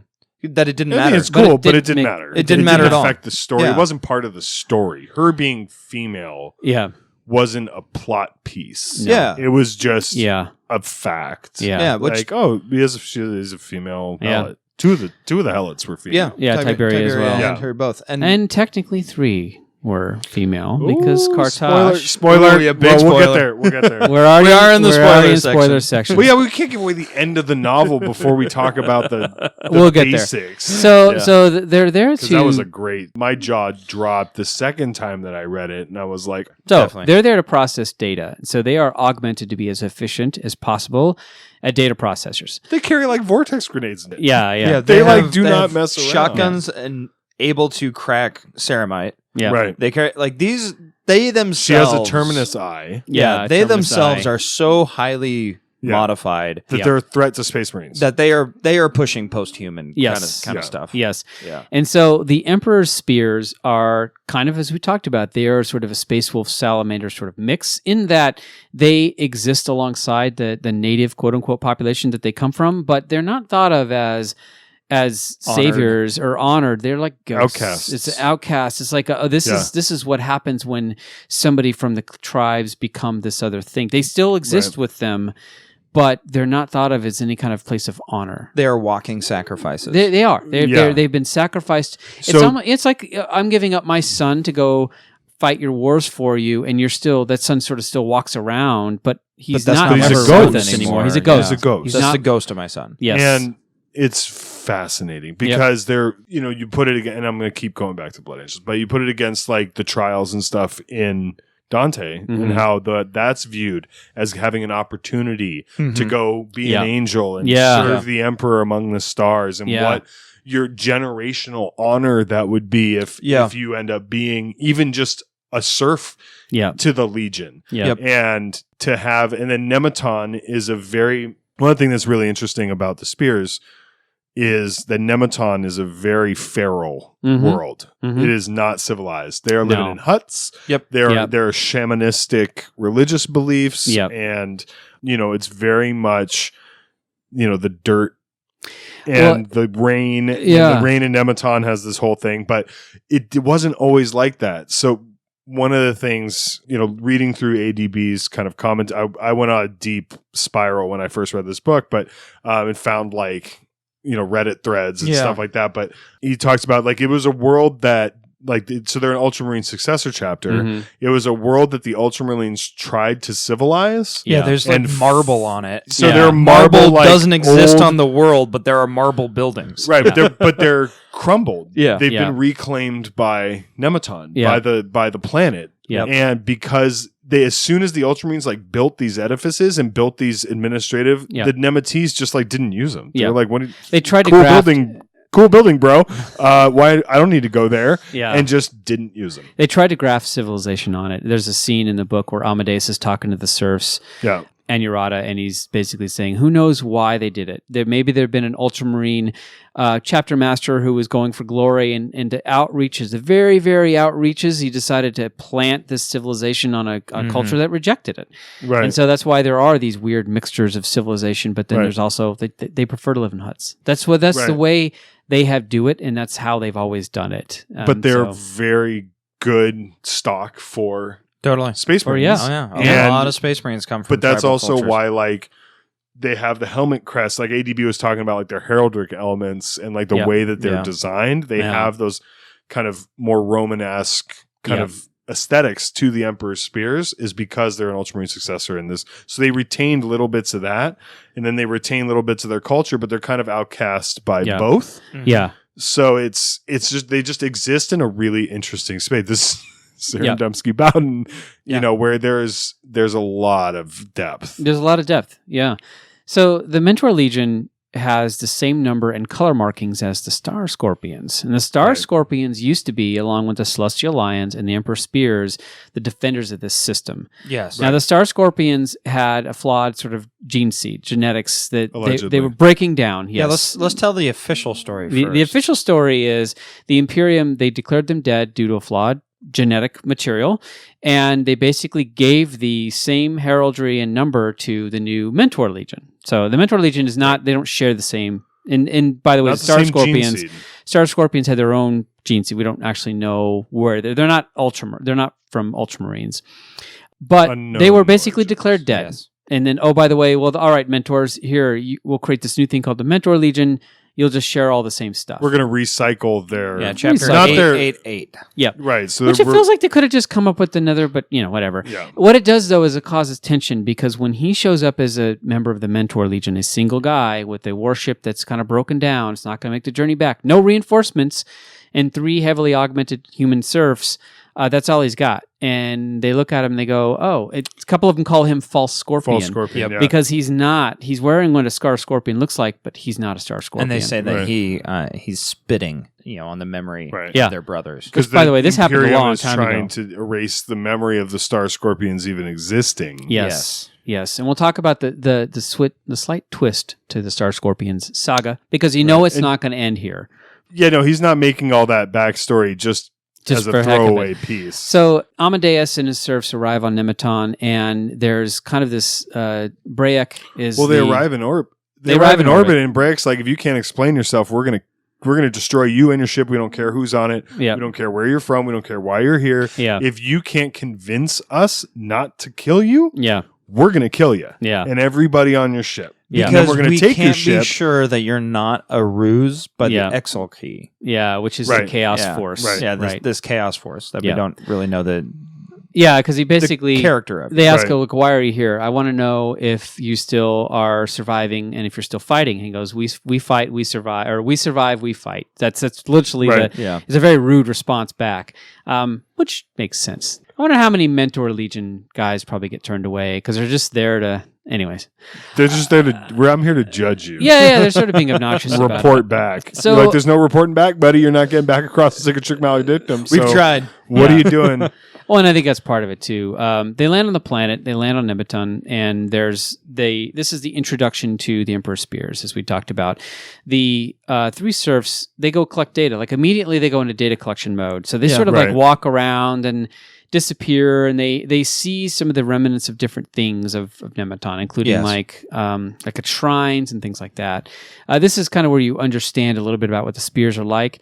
There's a scene though where Braek leads Amadeus into a hut, and there's a witch who does she tells the story. Like, I'm going to tell you your story, which I think is fascinating, right? I'm going to tell you your story, and she does sort of this shamanistic thing, which is heretical for most, right? But she's this old lady, and she Frater Matthew would not approve. Frater Matthew would not approve. She tells a story, and she basically tells Amadeus, "You will be free on the day you laugh above your grave." That's what she told him. The human serf's like, "What do you mean?" She goes, I don't explain it. This is it. This is your story. This is all I tell you. That's it." Right. Braek said, "Well, my story was told as well, and that's just part of it." What we learn later is that it's almost like it's like an initiation, and Amadeus recognizes that he's not trusted. He's trying to earn their trust by taking part in things that mean something to them. Right. Which is, to him, it's like, okay, all right, if this is important to have this naked old lady tell some weird prophecy about me, then fine, I'll do it. Don't forget Anuratas, though. And Anuratas. What is Anuratas? Don't trust the promises of the broken man. Yeah. Don't trust the promises of the broken man. Yes. Right. So that is what's fascinating. A lot of broken guys wandering around this book. Especially because right before that, she finds kind of the first Primaris Marine. For the Emperor's Spears. Yes, she walks into really what's kind of like a barrow, and it is the resting place of a bunch of Primaris Space Marines Yep. that did not make it. Yeah. Who died during... Who died Yeah. trying to become Right. Primaris Space Marines. Yeah. And they're broken and they're wrong. Yeah. And Mutated. Errata Yeah. like sees that. She's like, that one's chest cavity is wrong. And that Yeah. one's like, and then as she's in there, she's getting this feeling, I'm like, maybe I shouldn't be seeing this, but Yeah. I was Right. told to go find everything. And then she turns around and there's one that stands up, Yeah. pretty much. Right. Yeah. And it's a broken Primaris Marine Yeah. that is a cripple, Yeah. but he could still beat her five days to Sure, sure. Sunday. Right. And she What has was a his conversation. Saravan. yeah. Saravan. Yeah, or Saravan. And she has a conversation with him. And he asks her, what do you see here? And she understands that, like, she's not, if she said ashamed, they're not ashamed of this. Yeah. You know, like, there's no shame in the fact that they were trying to get this right. Mhm. And she pretty much says, like, I see a chapter trying to do what's necessary. I can't remember exactly what Right. she said, Yeah. but, like, she empathizes and understands. And, Yeah. like, he leaves her. Yeah. And, like, she leaves the place. And then... I like when they meet again. Absolutely. And so I wanted to introduce that because when she hears Don't Trust the Promises of the Broken Man, she's like racking her brain like, did he Yeah. make a promise to me? He Yeah. didn't Right. promise me anything. Yeah. Right. And so, yeah, anyways, It just is- wanted to it's- roll back to It's that interesting that they still exist and they weren't just put down and, like they're still Buried. there. They're not just, Right. they're still in a place where you can find them. Yeah. You know? Oh, he's in a place you can find him. You can find him on the Bridge of the Hex, Yes. which Yeah. is the, Yeah, the because Saruman- flagship, that comes the next. flagship Yeah. for Yes. the Emperor's spears. Yeah, but I mean the actual bodies of the broken Oh, yeah. Primaris Yeah, they're not Marines, hidden. They're not hidden. They're not just incinerated. It was like, oh well, that was failed. That's a No, bummer. they're dead battle brothers. They're just dead battle brothers. Yes, that's the thing. They are battle brothers, and that's even though they didn't make it, they are still battle brothers. They still deserve a level of respect. Right. Um, And that's which- part of the struggle. That's and what, it's just part of what they had to do. to survive. And So, that yeah. and that kind of rolls back to the necessity part. I love that scene. And then I love that you meet Saravan and you're like, she assumes that he's like the watcher of the Barrow. yeah. Right. And then the next time you see him, he's in his captain's, like regal, like on Yeah. the bridge of the Hex, and you go, Because oh, Yeah. he's the they captain need of the every flagship. Marine they can get. Yeah. It's not only that they need every Marine that if they needed, I mean, he could have been Brayax Equerry or Yeah. something, but he's so good Oh yeah, no, that he's he's amazing. the captain of the Hex. He's the captain of the flagship of the Emperor's Spears because Yeah. he is a stone cold badass. Yeah. But would any other Space Marine chapter Let take a him get to that point. mutant No. and let them wear the colors and let Yeah. them serve the Legion as a captain of a starship? no, Oh, you're a mutant. Yeah. they would have You given him can- the Emperor's Grace, and Right. moved You on. would just Yeah. boop. Yeah. And the Emperor's Spears are like, we can probably use you. And they're like, you're the captain of the Hex now. You Yeah. know, like, that's not explained at all in the book, but it's like, no, he was still, it's that meritocracy Yeah. Yeah. where they're like, what job can you do? Yep. Yeah. You can't put on the armor and fight in battle. What can you do? Yeah. And they're like, well, at some point it came up that he can captain a starship and he's good enough that he's a captain of the flagship of their fleet now. Yeah. And you will fall It's in a love with the Hex. resource. Yeah. And there's a resource that no other chapter would have even Yeah. looked at using. Yeah. Yeah, exactly. And they molded it into, we gave it the opportunity and they molded it into this central kind of weapon Yeah. for them. Yeah, and that's the whole like they have to make do with what they got. Yeah. They will do the things they need to do. All right, so that's sort of the series on Nemeton kind of ends. The sequence ends with Amadeus has agreed to go into battle with. Again, he's still trying to earn their trust, but he's trying to earn their trust as a member of a mentor legion. Like he's Right. like, he is who he is. Yeah. He's just simply trying to maybe in battle there'll be a little more trust, and so they decide to. They go into battle, and this is the next sequence in the book. Battle on Kurus. And Kurus is it's not even a chaos rebellion, it is a rebellion that has to be put down by basically the Guard are being bogged down in this battle. And to the Space Marines, it's like, look, it might take you 5 months to win this, but we don't have 5 months. Your Right. Guard regiments are needed elsewhere. Right. So we're going to go in here and we're going to finish this in 5 hours, and that will be that. Yeah. And essentially it is 20 Marines that are dropped into a war zone to turn the tide of battle really quickly. And one of those Marines is Amadeus. And the rest of them are the rest of the Emperor's Spears that we kind of meet. And so those Emperor's Spears are Braik is the leader. There is Ducarius, Tolmach, Morkant, and Phelan. And those are the not only his bodyguard, but also his council that he talks about. Right. They're the inner circle. The inner circle of the spears. And it's just they don't have apothecaries and librarians. They're both. Yeah. Right. Yeah. But it's a very shamanistic, runic kind of. Because when they introduce themselves, it's I'm Braic of this clan that he came from. They're still referring to their clans they came from. They're not, I'm Lieutenant Commander such and such of the 4th Squad or 10th Company. It's all very much, here's my clan that I came from. And their clan influences, yes, their very roles much. And stuff yeah. like that. Yeah. Yeah, totally. So they go into battle, and it's, this is a cool sequence. It's funny because you look at the plot outline and you think of the plot outline with Dark Imperium, where the battles in Dark Imperium are not interesting. This is super cool. Yeah. It's 20 Marines that get dropped, and it's a guard regiment that's basically running out of time. And they're like, where are the Space Marines? Where are the Space Marines? And it's like 20 seconds, 10 seconds, 5 seconds, and then they drop. Yeah. And this is the sequence of just absolute coolness because the guard commanders are getting killed. The reason why you see this battle is because Anurata and all of the human serfs have servo skulls that kind of float around to feed information. They're in a Damocles rhino. Right. And the skulls are feeding the information. And, the book is all first person narrative from her. So she can sort of see the battlefield as it happens. The guard are basically about to be wiped out, but the Marines show up. And this is the sort of differences in fighting styles you talked about. Whereas Amadeus, he has information from not just his own site, but all of his... all those 3 servo skulls floating around are feeding him information. This guy's like 9 TVs in his visor, seeing it from every angle. He fights hyper efficiently. It's cool. Absolutely hyper efficiently. Yeah. Like you said, Sounds he can awesome. shoot over here, takes a guy out. Where did you see that from? The Emperor's Spears, though, they fight as actual warriors. And this is where... And they're like packs. They're packs. Yeah. And so this is where you get the best battle cry ever, because at some point...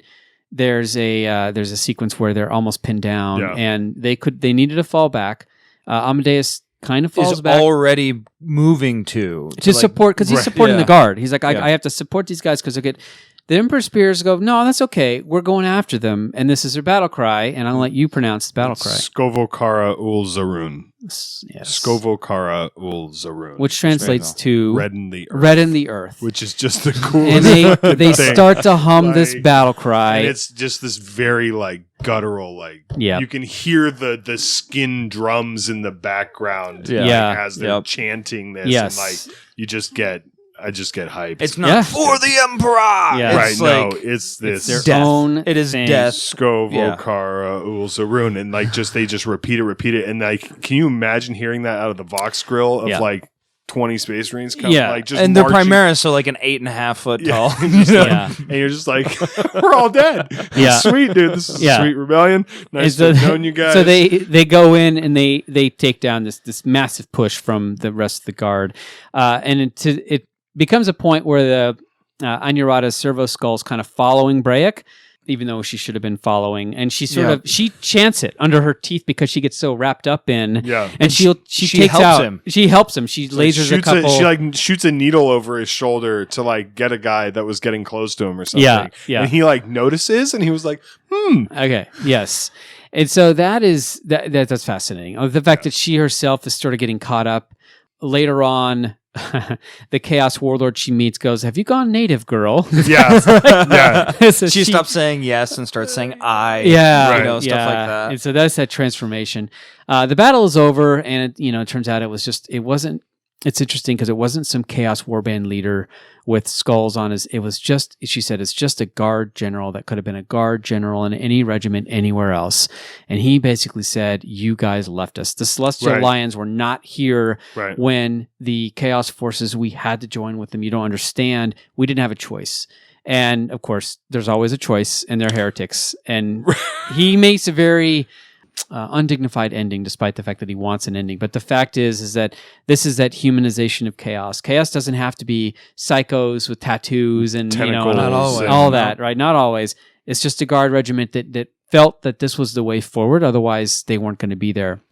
What's interesting is that, and we will not let you talk bad about the Celestial Lions, but later on they go, the Celestial Lions should have been here. They don't. Right. They are not. There's not Right. enough left of them Yeah. to do what they need Yeah. to do. They were meant to be here. They can't be. They can't. Right, do. like Right. when they're Yeah. talking to each other, it's not the should have as in like a Yeah. judgment of them. It's a It's just like- recognition that that They no, just don't this have the was they just they don't have don't the have- bodies. this They don't was have their the numbers. territory. This is where they were supposed to be protecting, Right. but they can't. Yeah, and But we it- still have to kill you because you're still a filthy heretic. yes, Like- yes, and not only that, crush his foot under a boot and have it scraped off. that His head, They Curse- pop- his head, yeah, just or, pop yeah. his that's head it, and then just scraped it off like that was on the rug. yeah.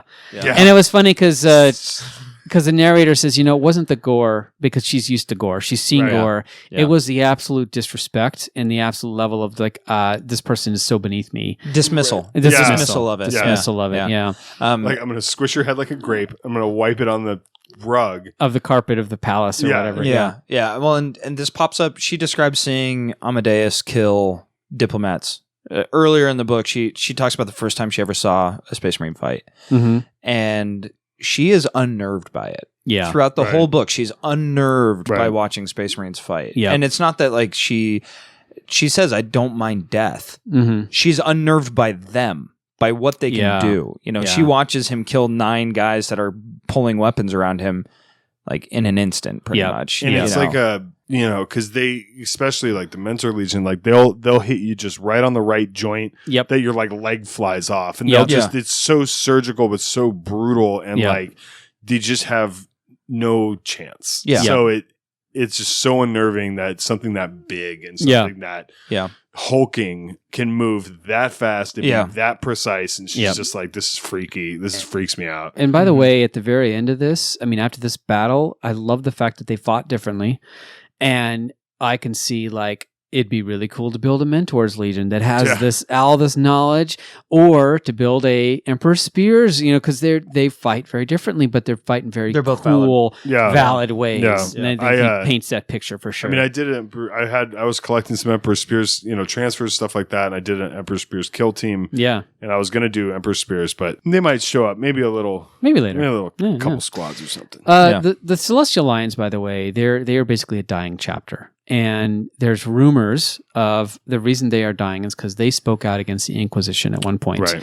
And basically, I think it was Brake or one of the Emperor Spears brings up the fact that, like, it's no coinkydink that they were ambushed here, Mm-hmm. they went here. There's all these things that are like most people chalk up to bad luck, but they were under certain orders, and they feel that the Imperium has had it out against them ever since. So the Celestial Lions are one of those things that's kind of like this. They feel like they've been marked. They're a marked chapter. They're 100% a marked chapter. They are. I mean, they didn't just speak. They weren't just like, F the Inquisition. Yeah. Like they formally were like, the Inquisition is overreaching. They have too much power. They Yep. have too little accountability. They don't fit in Yep. like the structure of the Imperium. Yep.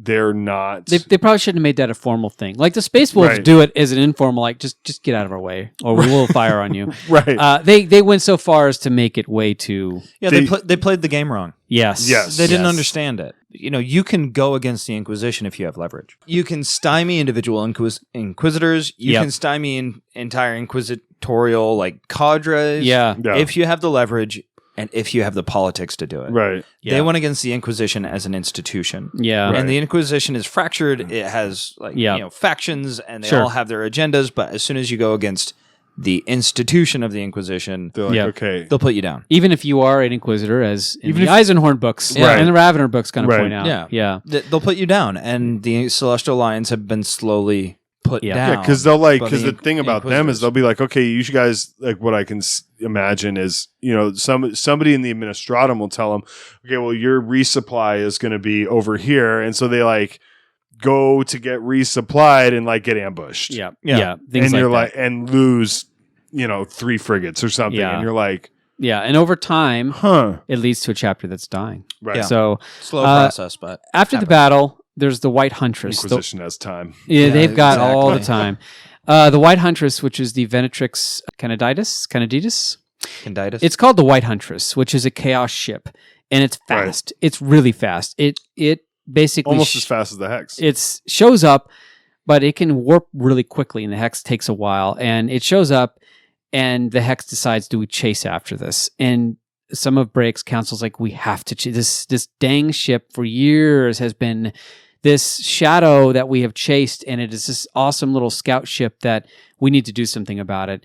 The problem, of course, if they leave, they'll leave Cork, which they just spent this much time, and they lost two of their battle brothers battling to win back. But they do chase the White Huntress, and it's an ambush. Because, that's how chaos rolls. Right. And there's a Gellerfield failure, because Gellerfield failures are always fun, because that's when the crazy happens. That's when all the stuff happens. Yep. And this is where the hex is there's a demonic incursion, and also the pure board the hex. Right. And this is kind of where it's interesting, because this is where you hear about the protagonist, her background, because she's a narrator and she sees visions of things. And her background is she was an orphan at 11. Her father basically starved and died.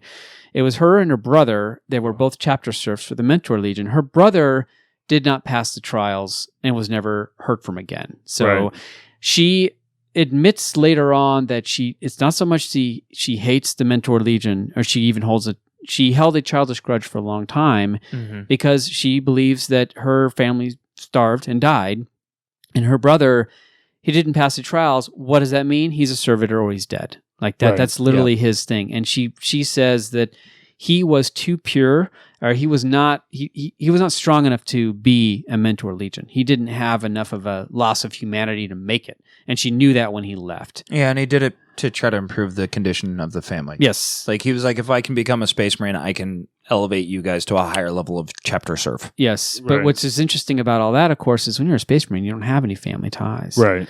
And so this is sort of that bonds of family that she recognizes, that even though she serves the Legion now, it was torn apart necessarily. Right. Because you don't become a Space Marine and then take care of your family. It's not a promotion. Right. No. You don't care about your family anymore. And essentially... They actually psycho-indoctrinate your memory away. Yeah, it's gone. Which is, gone. You just don't have any memory of even your home world. Yes. But you contrast that with the Emperor's Spears. They still refer to themselves as their clan names. Right. Yeah. And I think she starts to see that the Emperor's Spears have a way where there's a human element to them, somewhat, at least. They're not completely taken away. It's not completely taken away. And it's not a detriment to them. It doesn't make them worse Space Marines. No. It doesn't make them less effective Space Marines. No. In a lot of ways, it makes them more effective Space Marines that they have those ties. Yeah. So during the boarding sequence, it's a really cool boarding sequence. This is my favorite depiction of a Gellerfield failure, bar none. Yeah. Nobody is writes fascinating. Nobody writes demons. Yeah, because to me, demons are like, oh, there's demons coming out of the walls or whatever. But, right. Talk about the boarding sequence. So we just get like such great moments of confusion. Yeah. Of what a Gellerfield failure does to the crew and the ship itself, just like playing with the rules of physics. I mean, she walks into a hallway and there's nothing on the floor, but then she looks up and it's like the remains of all the crew are like stuck to the ceiling. Yeah. And some of them are still alive. Yeah. You know, like, and that's like early, right? Like that's and then when she thinks about her family, it's because she sees her father in his dying moments reaching out to her, and then you learn that like he died from a horrible sickness that just made him thirsty. And one night like he needed water, and that's all he wanted when he was dying was water, and she wanted to go get it for him, but she was scared of the trip, and so he went instead. And when she found him, he died like desperately grasping for the water. Right? And that's what she sees. Yeah, because it's just nightmares made flesh, made manifest. Yeah. And then Amadeus comes along, grabs the demon, and smashes its head against the wall right in front of her. Right? And that's just such this great moment of like, there is no humanity in him. Yeah. Right. You know, because then he turns around and he like chides her for giving that any, you know, and he's right. He's like, but in a we're way, in the warp. You are seeing nightmares, but at the same time, it's like But he's also like an anchor to reality. Absolutely, because he's not as impacted. He's like, okay, all right, whatever. Yeah, this stuff's happening. This demon's gone now, right? But it's interesting the contrast in how they are sort of seeing that, because humans don't do well when it comes to this. So Anyarata actually does take down a Chaos Space Marine. Yeah, she does with Tiberia. They both get messed up, but they do kill one. Yeah. And at that, it just shows you that they are so heavily augmented, and it took a lot to just kill the single Chaos Space Marine. But eventually what happens is that Anyarata, Tiberia, and Amadeus are captured. But there's a moment during it where Kartosh, who's the Primus, he has I think he's got a sword or something. Where He's a Xenophase blade. She's Xenophase blade, which he Yeah. shouldn't have. And she recognizes that, and that starts to She there's something sees- wong with him. Anurata sees him kill a demon, Yeah. basically with a. It's not a Xenophase, but it's a green glowing Yes. blade. how Yes. it's described. Yeah, At first, yeah. And He shouldn't have this blade. This is not. there's no something- reason for a serf to have this blade. There's no reason. He's like this hunched over, like Broken- crippled, Yeah, kind who of guy. smells of incense constantly. Reeks Yes. of incense and is very pious. And, Yep. but he's like this very hunched. He's not physically imposing in any way. Yep. And then she sees him being very physical. Yep. And killing this demon with a blade that he certainly shouldn't have. And then he tries to kill her. He Yeah. chops off her arm. Yeah. Yeah, chops off her arm and And then leaves her to die. Her- or Yeah, leaves her because to because get, she has seen. Yeah. because she's Yeah. seen him. Yep. But it's during a Gellerfield failure, so Yeah. like nobody believes It's it. hard. To, Yeah. yeah. Even Yeah. Amadeus doesn't eventually. And so believe her. it's this thing where like, and she questions, was that Katarsh? Did I even Yep. see her Kartosh? Did I even see what I thought I saw? Yeah. Maybe I didn't because Yeah. it was a Gellerfield failure. All this crazy stuff was going on. So there's that seed of doubt. Yeah, yeah. But eventually, the Pure, the actual Chaos Marines, These guys are which are the rad. Pure, These guys which are have we said that they were former Star Scorpions? No, We you are just now. did. We're just going to say it now. So the Star Scorpions, they were disappeared, right? And they came back as the Pure. So the Pure are the actual true Scorpions. We hear more about this in just a little bit. But the Pure board the ship and they take Anurata, Tiberia, and Amadeus capture. They capture them and then they leave. And Which is what so- Chaos Space Marines do. That's what they do. They capture and take slaves and do all that. And take, Yeah. Totally. So- totally. And The thing Anurata that I has like- she's lost her eye, she's lost her Yeah. arm, she's messed up shape. She's close to death. Yeah. Yeah, fractured skull. Yeah. Yeah. One of the things that I really liked about the Pure was that they're not horns and tentacles Yes. Space Marines. They're they the have renegade. They have Yeah. white armor Yep. with gold, I think gold trim. Yep. Yeah. Gold trim. But they're very, they're almost like unnervingly peaceful Yeah. and beautiful. So they're obviously kind of a Slanesh warband, but it's very refreshing Yeah. that they have this white armor, which is unnerving when it gets like spattered in gore and stuff, but it was just a really cool aesthetically. Yeah. Yeah. And even the choice. title, The Pure. Yeah. You know? Totally. Yeah. Well, and then there's a greater demon. I assume that they're a greater demon, but there's a demon that's like feast. It looks like a small child feasting Yeah. on the flesh of in the astropathic chamber. Yeah. Yeah. You know, like because they're trying to go like reestablish the Gellerfield, and there's this demon, and like it puts out like just the description of the psychic effect that it has on Anurata Yeah. and all the Marines, and then the fight, and then like it.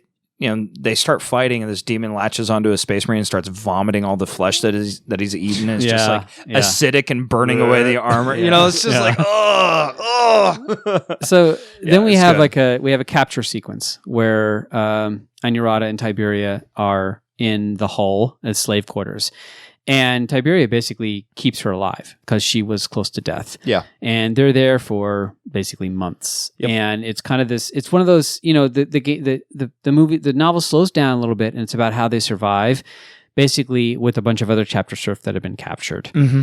Tiberia is every other day they come and they grab slaves out of this pen, they interrogate them, they bring them back. And when they bring them back, they're essentially close to death and Yeah, they they just die die. hours later. Yep.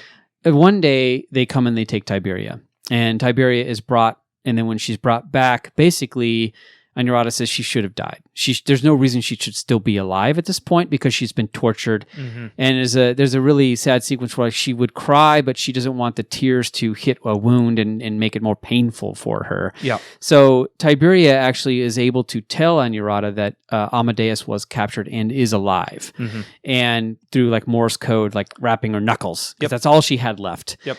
And then she passes away later, basically says, oh, kill Kartosh for me, because we know he's a traitor now.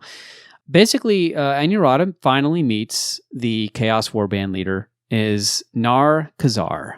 Yep. And Nar Khazar is exactly what you want in a villain. He's charming.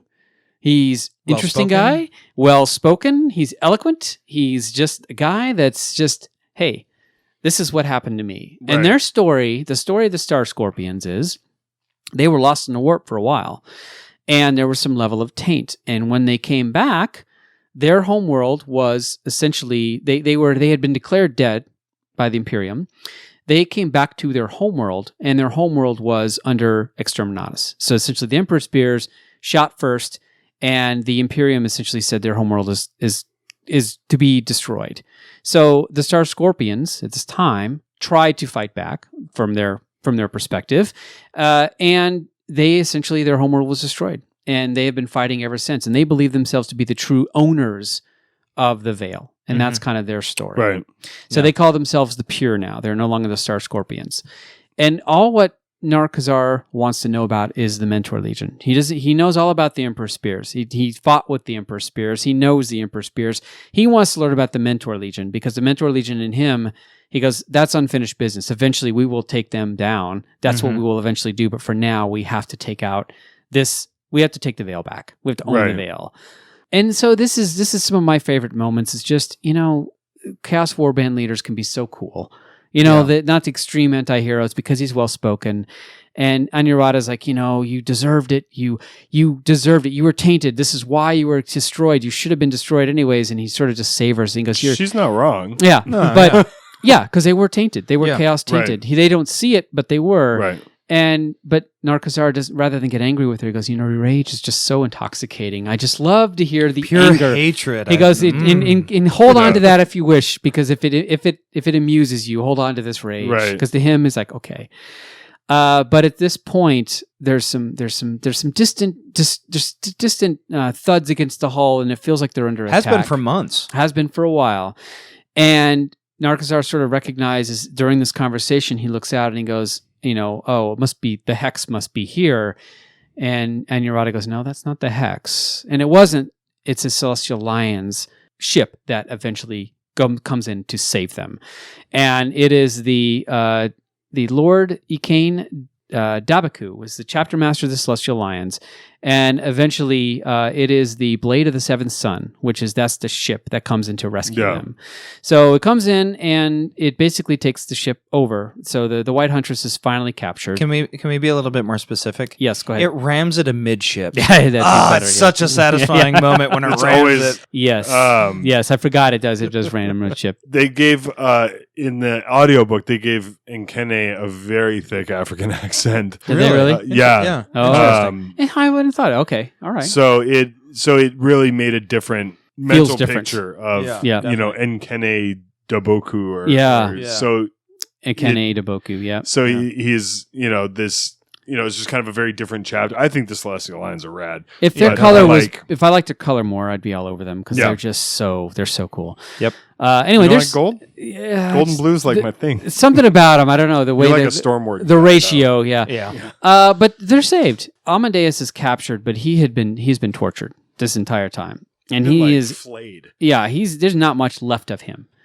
And he's all there. He's it's It's just all damaged. Yes, like every square inch of every single inch of him, exterior and interior. Yeah, every nerve ending has been something. Pain signals.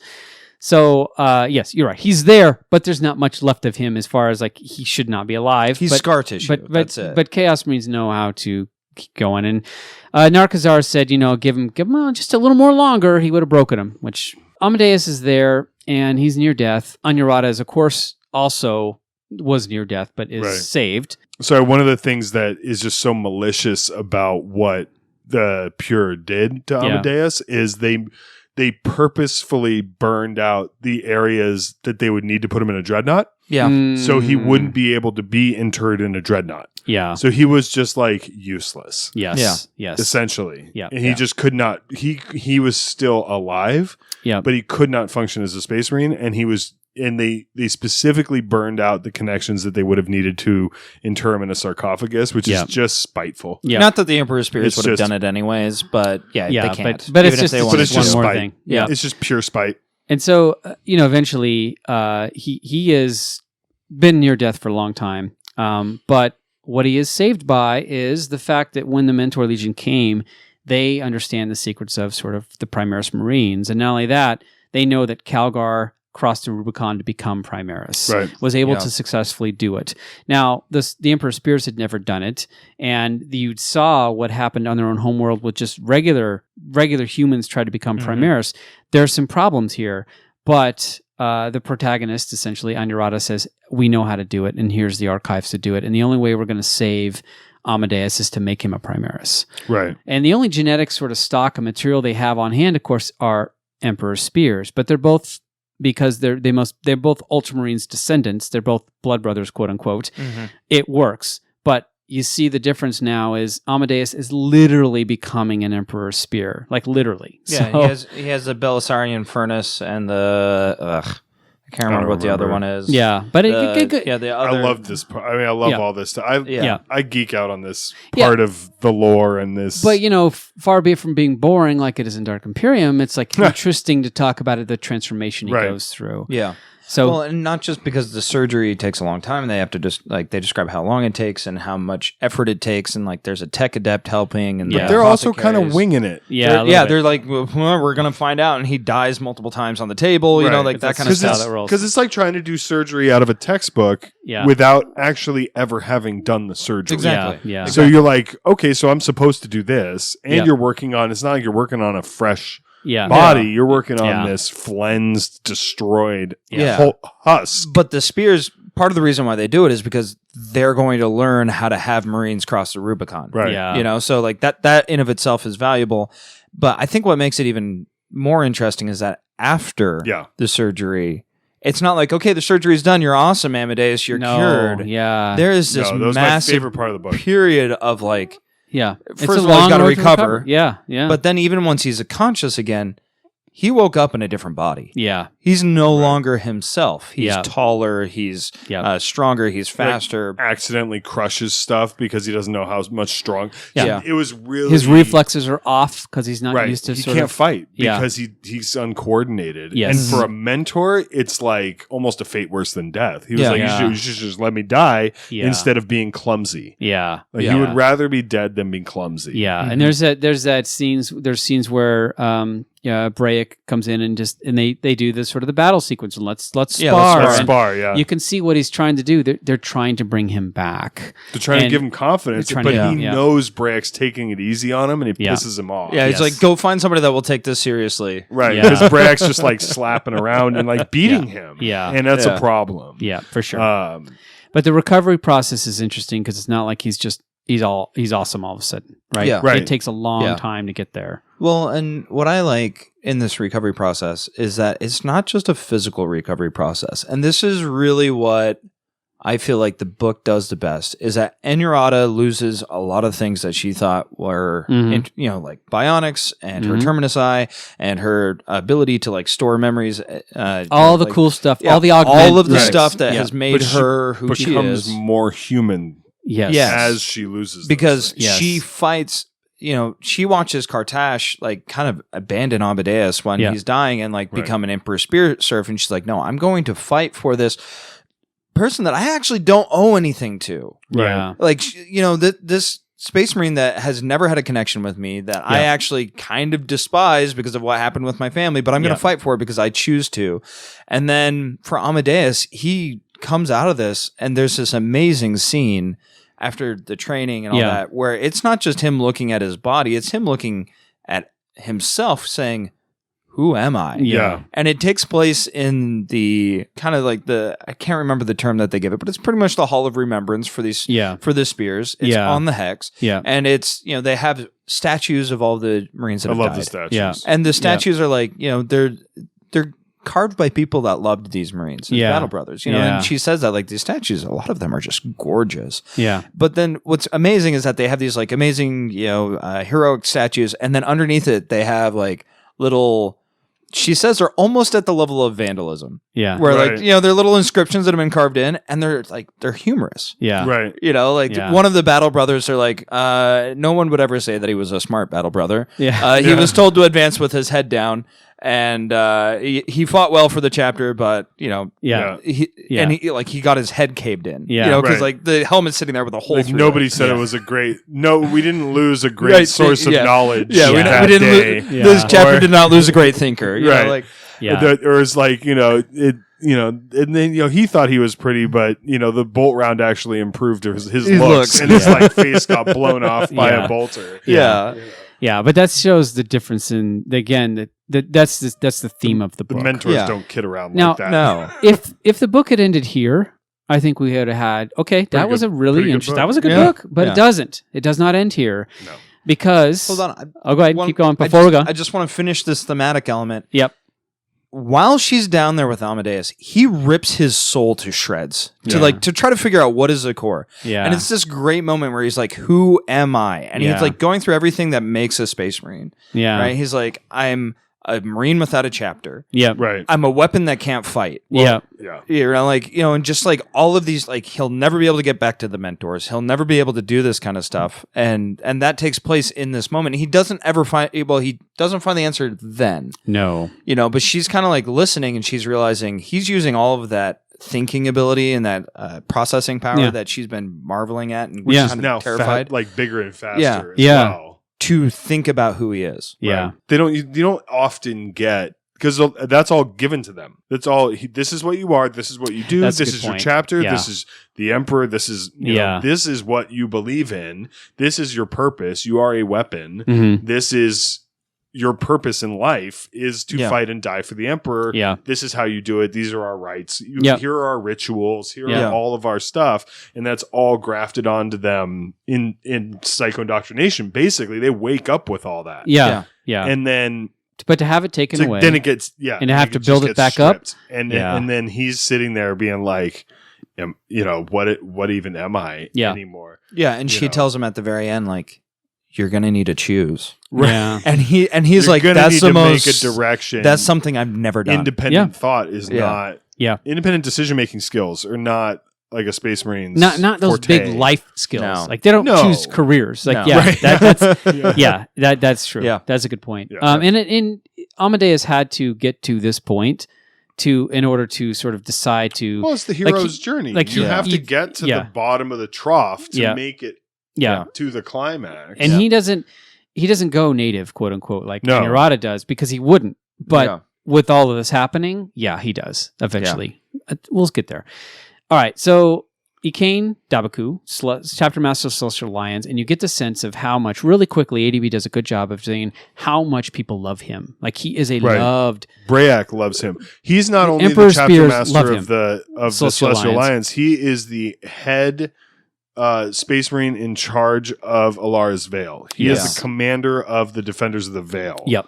And they are in a leadership council, and he's saying we have to give up On the bridge. Of on the bridge of the Hex, right? The Hex. the Hex. Yeah. Yeah. He's on the bridge of the Hex, and they're describing exactly what he has to do. He has to pull back from their homeworld, and the Emperor Spears are like, no, we can hold. No, we have to make the choice to pull back. Right. And so it's from the Celestial Lions home, they are abandoning Yeah. their homeworld. Yes. The only thing to they're going to the try to do is evacuate Exilarchy. it. yeah, Yeah. that's all he's got to do. They said, no, we have to abandon our homeworld to chaos, Yeah. which is like, If the book had ended here, okay, all right, then it ends. right. But it doesn't end But here. he just keeps going. He keeps talking, and all of a sudden, and this is just what's like you're reading, you're like, what the heck? His head His falls head off. separates from his neck. separates from his neck. Yeah. And that's in that moment, it's in just a a flash shock. of green. Flash of green, boom. His head is gone. The Celestial Lions, he's dead. And so his Yeah. head falls, and then it sort of ends, and then explosions go off. And in the servitor pits and yeah. smoke and and everything gas sort of and- is just, this is it. This is an assassination attempt on the Celestial Lions. So think all the way back to their history. They made a formal complaint against the Inquisition years and years and years ago. Right. This is sort of it coming to and roost. an Imperial Calidus assassin yeah, killed the chapter master of the Celestial, the Celestial Lions. Lions on the bridge of a loyal Space Marine chapter. Surrounded Yes. by like 50 Space Marines. Yes, and that is why That's why ADB loves his Calidus assassins. he loves are his Calidus assassins. He amazing. loves them because the Calidus assassins could be anything. They're like the polymorphine. they're polymorphine. And we find out later that it was Kartash. Because Yeah. if you think about his hunched overness, his Anurada. smell Anurada It makes the puts it connection. together, yeah. really, really quickly. And Amadeus, they recognize it. So Because polymorphine has a scent. It that, has like, a Space scent. Marines can can smell. Yeah, and the And incense so- tends to cover that So up. that's why you had all this incense and all this. Incense So and it was stuff. just like that was just like a holy shit moment. Yes. Like, when So good. I was like, The Hunchback was to What? cover the weapons What? and The like Hunchback hide was to them cover the and- weapons. Amadeus, though, has a realization that his own chapter master would have had to sanction this assassin to be Yes. part of the mission. And that, I think, that's is why really what... he is in Yeah. Alara's veil. Was to is deliver that. Yes, to It deliver wasn't about that. him at all. Yes. It was Yeah. about delivering the assassin to kill. And I think chapter that's master of the Celestial that's that Alliance. final piece where he's like, yeah, Mentor yep, at those guys. But eventually, Because it was a suicide mission. it was a suicide It was mission. a for him. suicide mission for that him. he Yeah. volunteered captain, for. Yeah. This was not Joe Schmo Space Marine. He's he was a like, lieutenant. or he was a lieutenant. Yeah, he's a lieutenant. lieutenant commander, which Yeah. is Yeah, right underneath it. Yeah. So but he was there to deliver He's an assassin, officer. yeah, to kill of- the Celestial Alliance for some transgression from who knows when.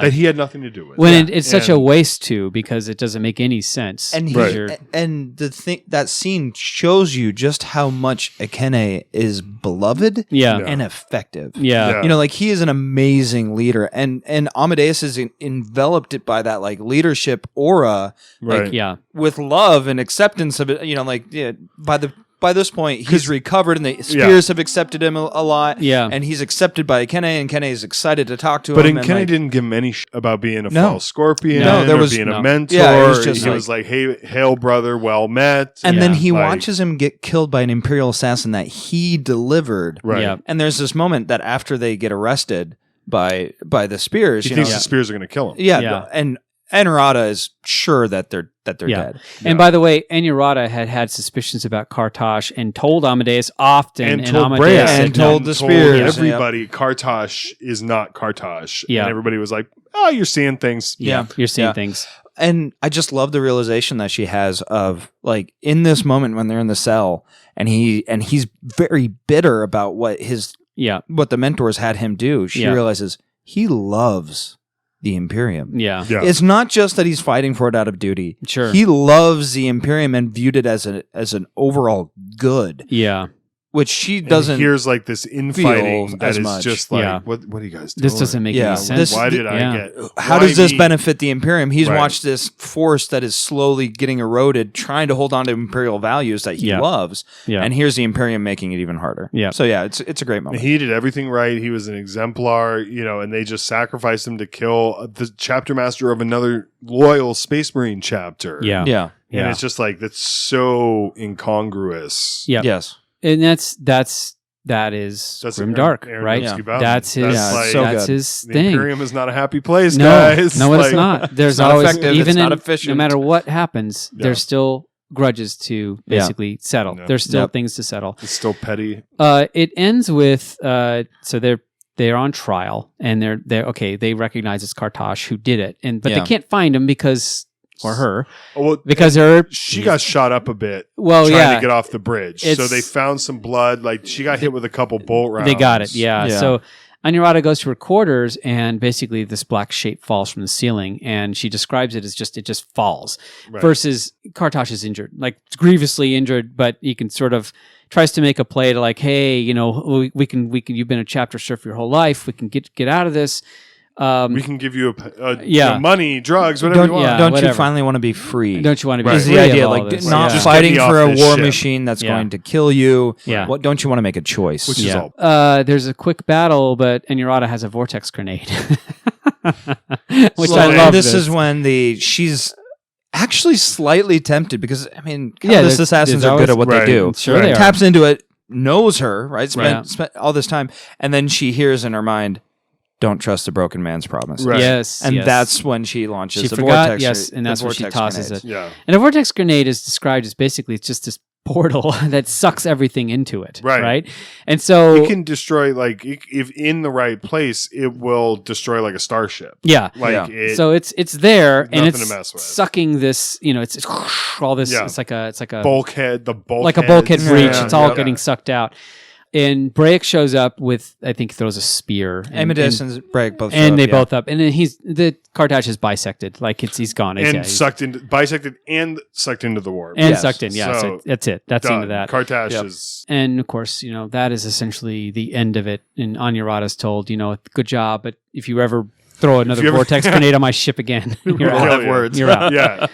So we end with an epilogue, and we recognize at the very beginning and end it was being written by her, and she is aged at the time when she's writing this. She's writing her Right. memories, and she's close to death. Like she's very, very, very old. Mm-hmm.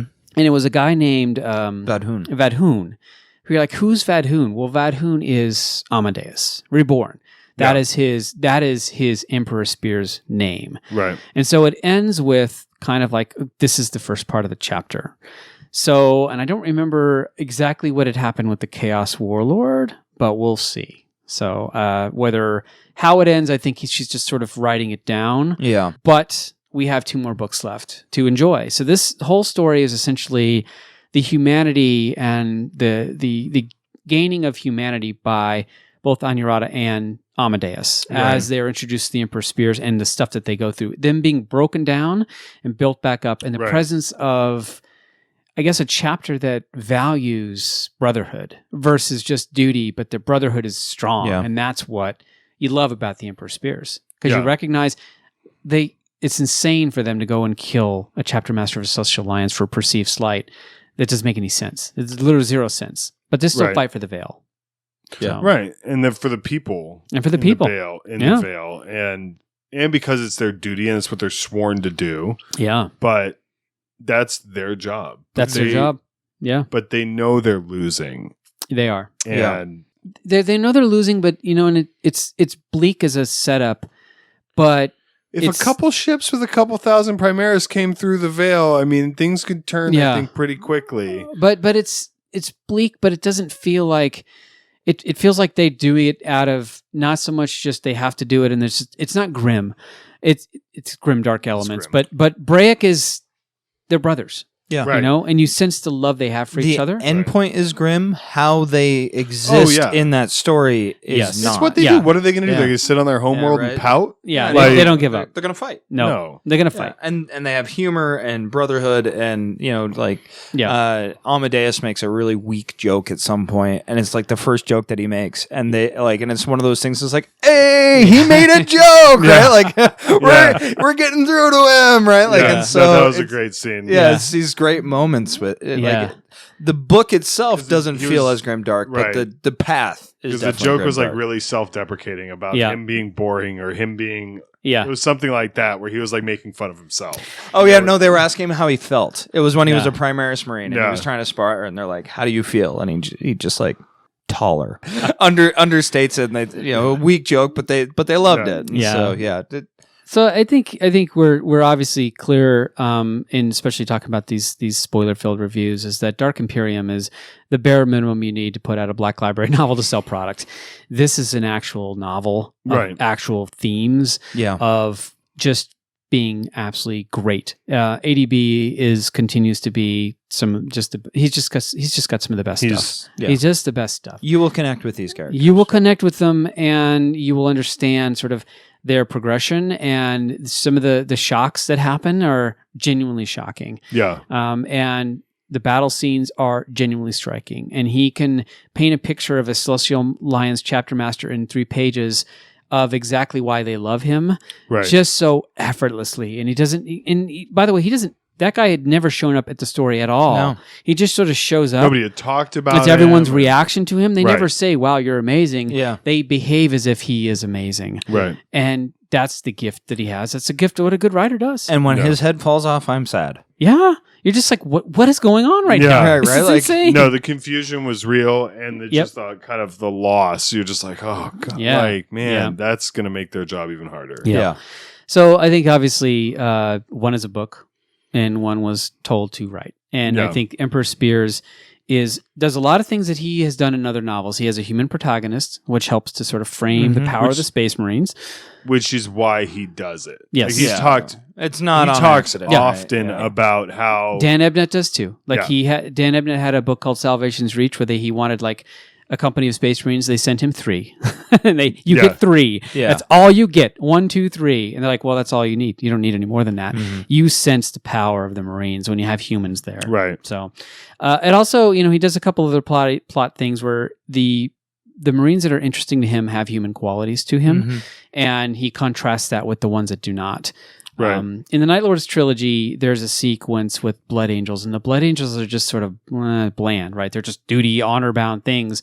I think if he dug into them more, they'd be more interesting. I think it's great that he found a loyalist chapter that he can make interesting for him to write and make him more human. Yeah. So, and he's got Narcazar is just a great villain. Oh, he's just going to be such a good villain. Yeah. He's going to be a good foil. He's going to be a for great the foil Spares. for these guys. 'Cause All I right. think that they promote Brayak then to be the defender of the veil Yep. at the end of the book. Brayak is promoted. So yeah. now it's Brayak against Narcazar, and they're very different. Yep. Oh, totally. But he's Totally. not like a mustache twirler. He's No, like, no, he's got a genuine. yeah, He genuinely has a gripe, a grief with the best Yes. chaos villains. The best villains do.